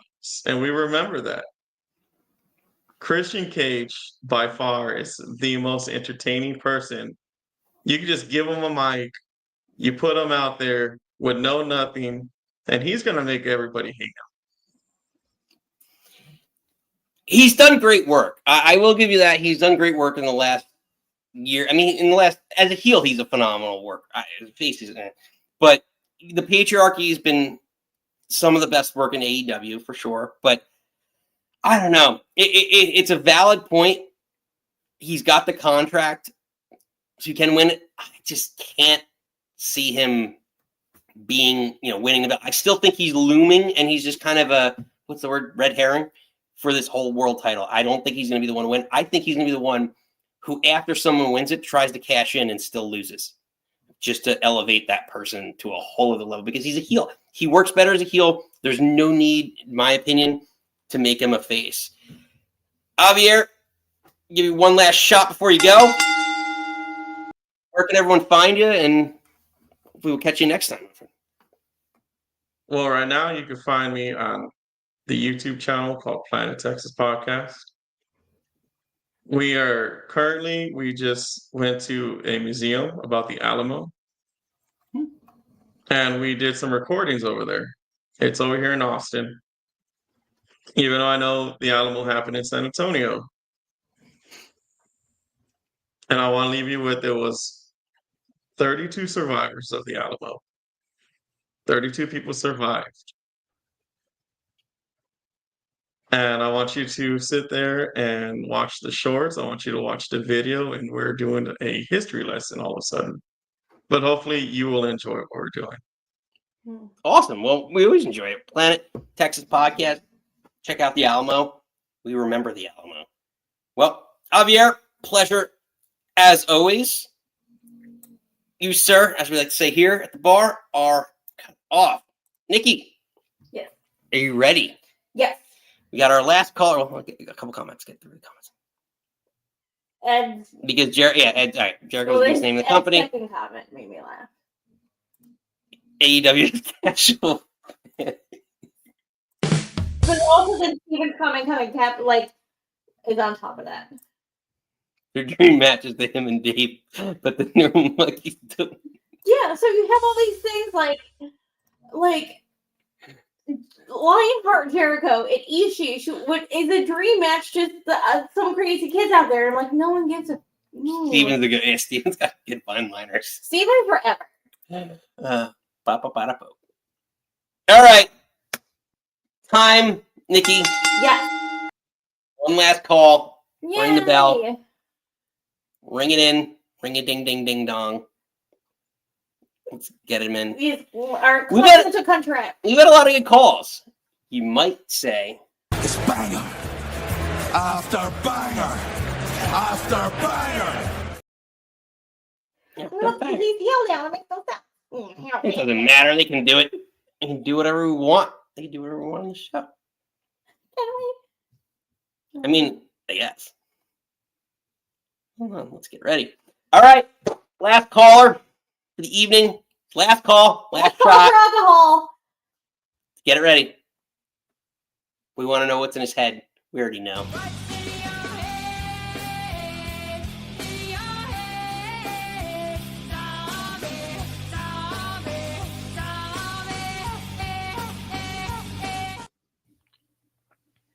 There he is. How's it going? Wait, say that again. She said it off camera. I want her to say it again. When I hear the song, when it comes on the radio, when she's like in your head, like zombies, all I hear is Darby now. Like That's this song fantastic. is ruined for me. I'm sorry. I blame my husband more than you. But maybe the both of you. I'll change my gimmick next season. It's fine. Yeah, please. No. You're getting a new theme. Listen, they did Nakamura's theme like 14 times over. They just sped it down, sped it back up, added some vocals. Yeah, it's fine. Added a moon. Yeah. Oh, honestly, them adding the moon to the song is my favorite part. It really. And I'll put a moon in your intro video for 2025. Oh, first off, let me just say this. So for all listeners that are around, we are doing a special happy hour New Year's Eve. This is what we're doing, and we're going to reveal all the 2025 intros. I think we might do an open bar concept where it just call in during each segment. We're going to try out some new things, so we're going to try some things out. But yes, all the new intro for the show for 2025, caller intros, everything. We're revamping the whole show, a little facelift for 2025. Ooh, staying alive in 2025. I love that for us. I love it for us. I love it for you guys. I love everybody listening. It's great. I did want to start this call though. I'm super excited that the AEW roster is fighting for a Taco Bell menu item again. It's easily my favorite part of the year. Shout out to the Continental Crunch Wrap. Beautiful. Oh. Well, that is another thing that I know you promised that all year. Oh, it's coming. It's coming. Well, I might have to have him compete in a 47-person tournament to claim it. Yeah, and if you win by pinfall, it's 3 points. Submission's 5. You win by countout, it's 1. I don't know. I have no idea. If you just get me to say I quit, you get like 50 points, and you probably win the whole. So you get the other guy to tell you that he respects you, Booker Man. He respects what? Booker Man? Oh, yeah. You got it. Brian Pillman. So honestly, I've gone back and watched some of his like ECW run, and I can't just like it. Man, just when he talks, all I hear is "I'm going to whip out my Johnson." It's ridiculous.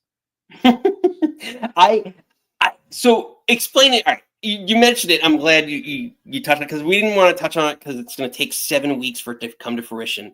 But like the Continental Classic, okay? Yeah. This is the thing. Help me understand, and maybe there's no understanding this, but why? Even as I almost called him Okada as the champion, why would I want to have that belt if every year in December you put it on the line in a tournament? So I could win it every year if I just get hot at the right time and do nothing. In theory, like we talk about this in like to compare it to sports, but like pro sports, like I remember Seattle Seahawks were 7-9. Okay, they had Marshawn Lynch, and they went to the playoffs, and they went on a run, and they didn't make it to the Super Bowl or win it, but like that year. But they were 7-9, made to like the NFC Championship game or something like that.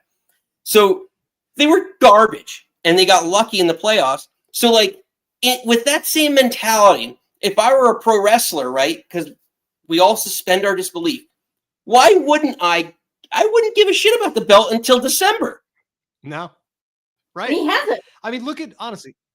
Yeah, nobody has. Honestly, he's had this thing in defense, and he's defended it how many times since he's won it? I think twice. I don't think any more than 2.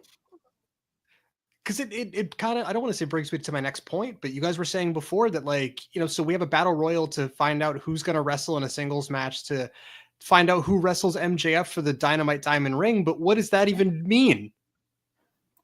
I get to wrestle for a ring. That means nothing. It's meant nothing for 4 years, 5 years, however long this company's been around, and then they've had it.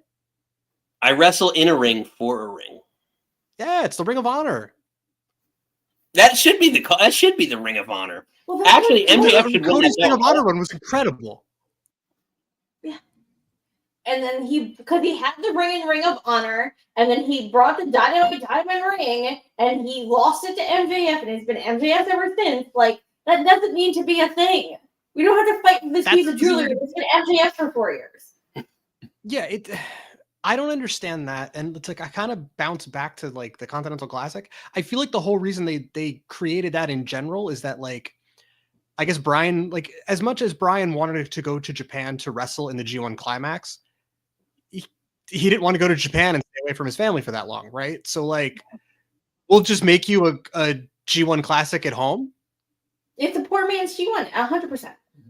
Yeah, I don't. Okay. Is that what we saw when we were at New York or like one of our first? No, was it the finals or the G1 Supercard? Yes. Okay. But yeah, like I just like, to me, it's so extra because, like, okay, if you do this tournament and you tell me the winner challenges Okada, okay, yeah, maybe like I could believe that, but like, to me as the champion, that's fucking stupid. It's very dumb. It's very dumb. Like you just said, why would I even care about this belt if I'm just going to be put into a round robin and maybe win it later?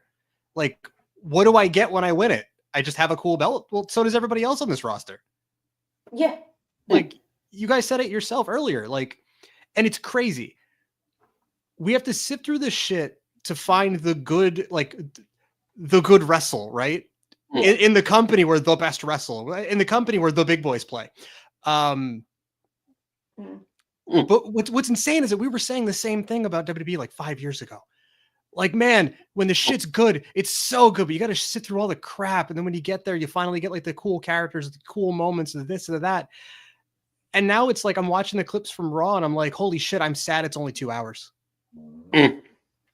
Like with everything that they were doing with Punk and Rollins and Sammy, and then Drew shows up later in the show. All of that was really good.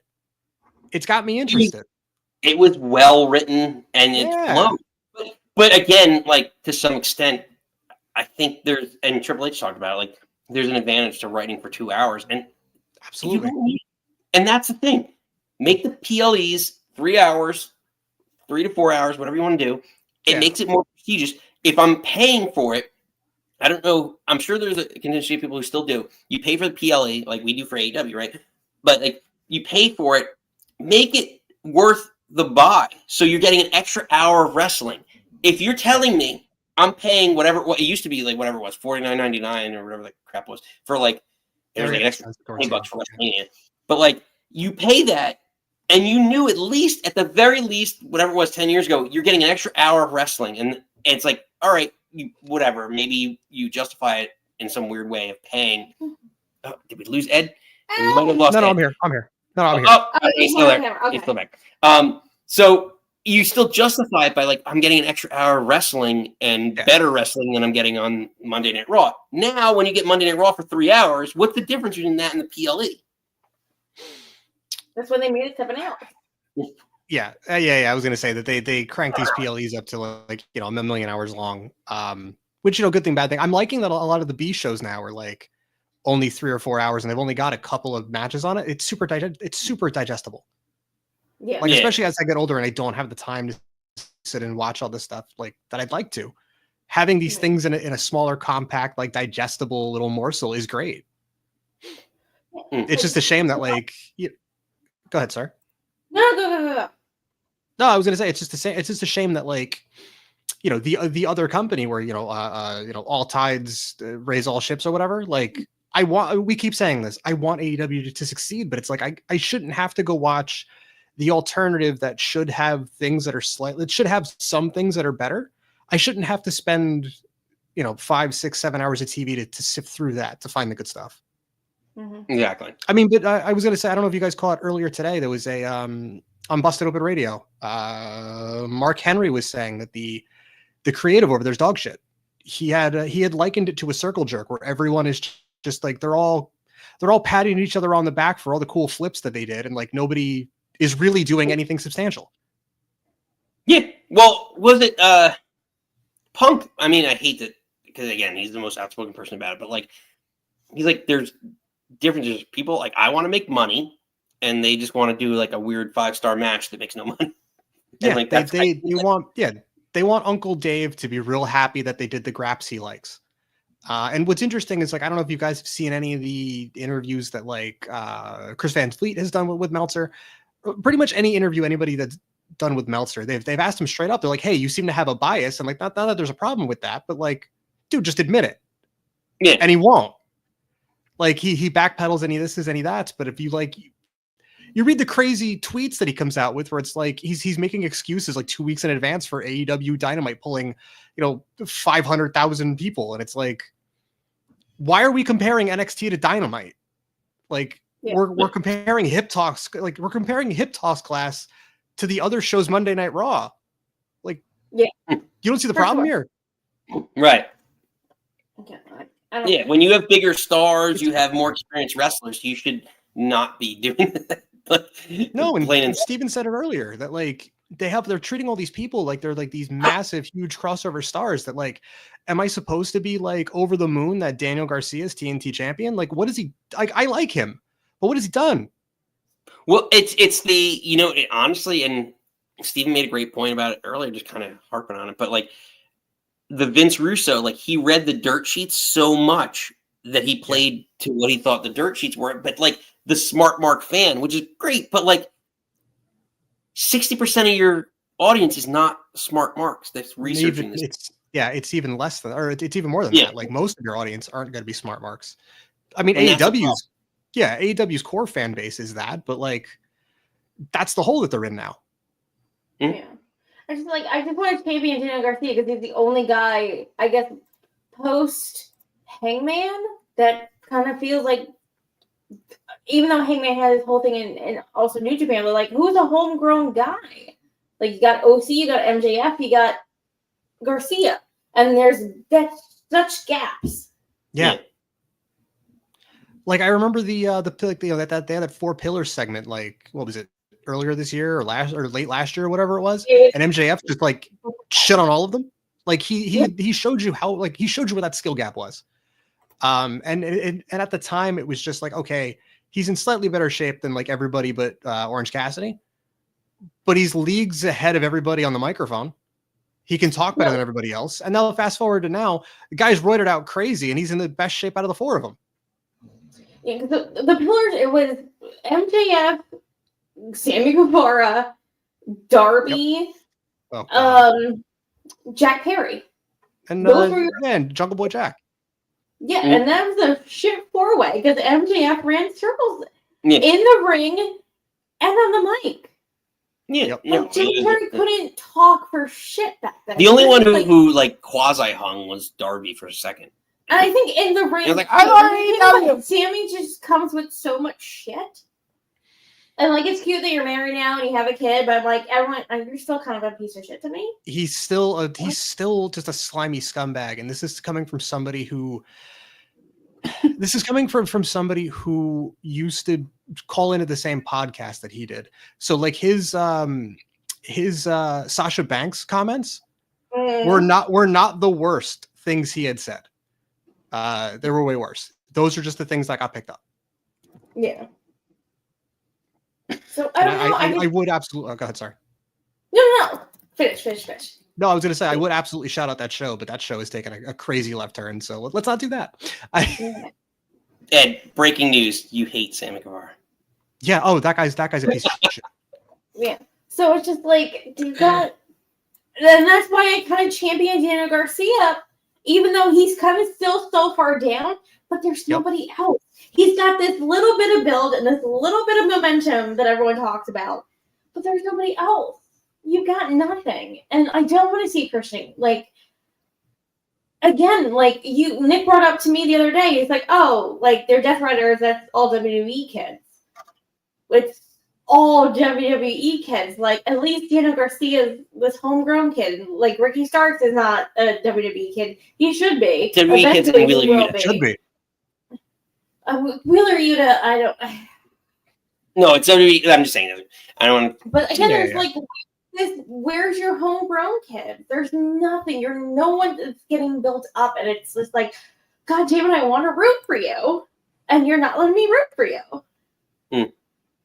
It's fair. Yeah, and like it's super. It's like you said last week. The Tyra Banks meme. Like we're all rooting for you. It's that. It's Tyra.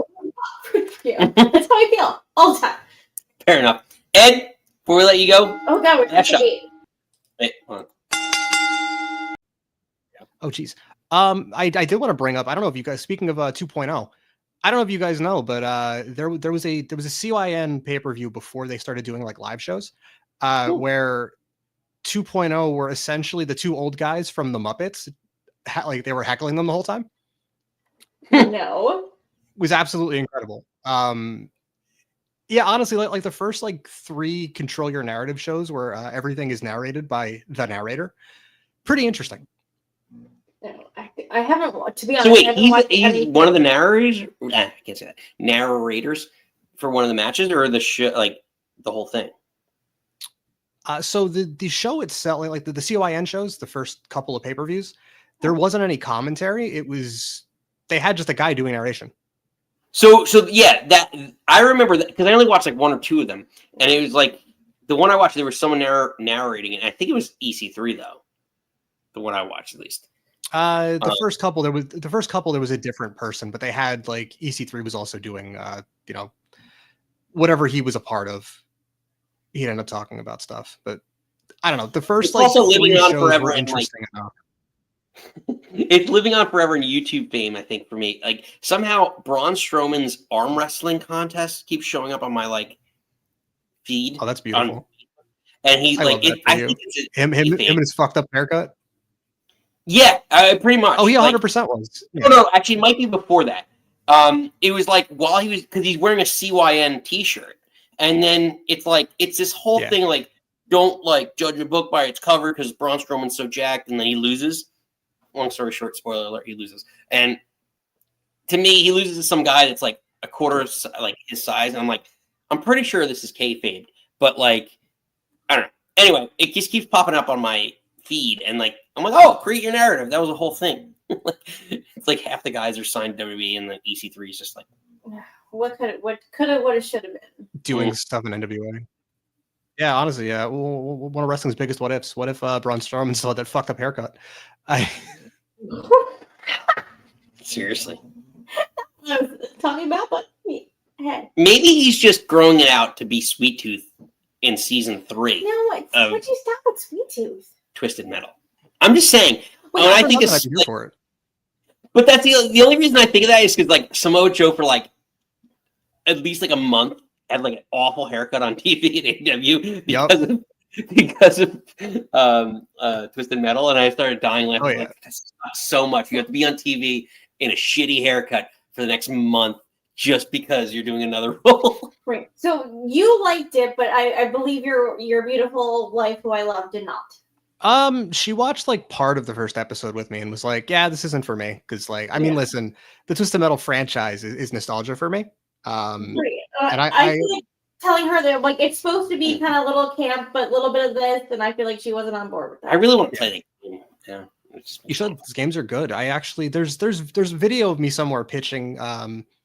Like before this was announced, And this is from like easily like 7 years ago. It was a video of me somewhere pitching a Game of Thrones style Twisted Metal series.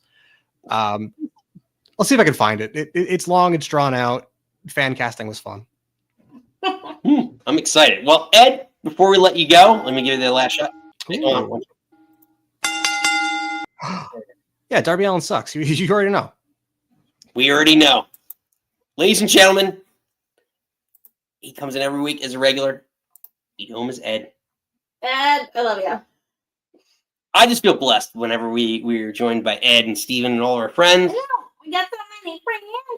All that said, though, incredible team effort, and I feel so lucky and blessed to have this opportunity and be here and be part of this. Everyone here, give yourselves a round of applause. This is unbelievable. Thank you, guys. Well done. Can you just shout out Steven's comment about 2.0 being like the Wardolph and whatever his face is, the two old men from the Muppets? That he says, where do I get a job heckling? Steven, me and you can be the old people. Wardolph and what's his face. I can be what's his face. Just heckling stuff. Because again, if I can heckle. Wait, Mystery Science Theater type? No, the Muppets. It's the two old people. It's Wardolph and somebody. I feel like Mystery Science Theater is right up both you and Steve's alley. I don't know. I honestly never watched it. I heard people tell me I would like it. But no, you remember Muppets? It's like, it's Wardolph and somebody. And they're two people, they sit in the balcony, and then they cut to them as two old guys. Like, we're like, oh, this is like, they shit on everybody. Whatever. Y'all go learn. I'll just show you some YouTube clips after this. Yeah, I'm sure. Yeah. Well, it was a pleasure. Let's take us out. We will see you. We appreciate you as always. We'll see you next Friday for a call-in segment. It may be an open bar, maybe a closed bar. We may have a special guest caller. You just never know who's going to show up at the Nick Club Wrestling Happy Hour. But we're back next Friday, the 13th. So we'll catch you then. Thought we had a spectacular event tonight. Very excited that so far everybody seems to have come out unscathed. You know, banged up, bumps and bruises, but nobody seriously injured, which I always hold my breath on these events. You want to see people have the best outing that they can possibly have and make memories, but do it safely. And we were able to do that tonight. Well, we had another event-free or incident-free event. Event-free, incident-free. Event-free, incident-free. But listen, we had some great callers. You might argue it was banger after banger after banger after banger. But we appreciate you all. Until next time, it'll be Friday the 13th. Spooky. Get me, Jason. But until next time, you're probably starting to watch SmackDown. But you do not have to go home. But you can't stay here. Goodbye.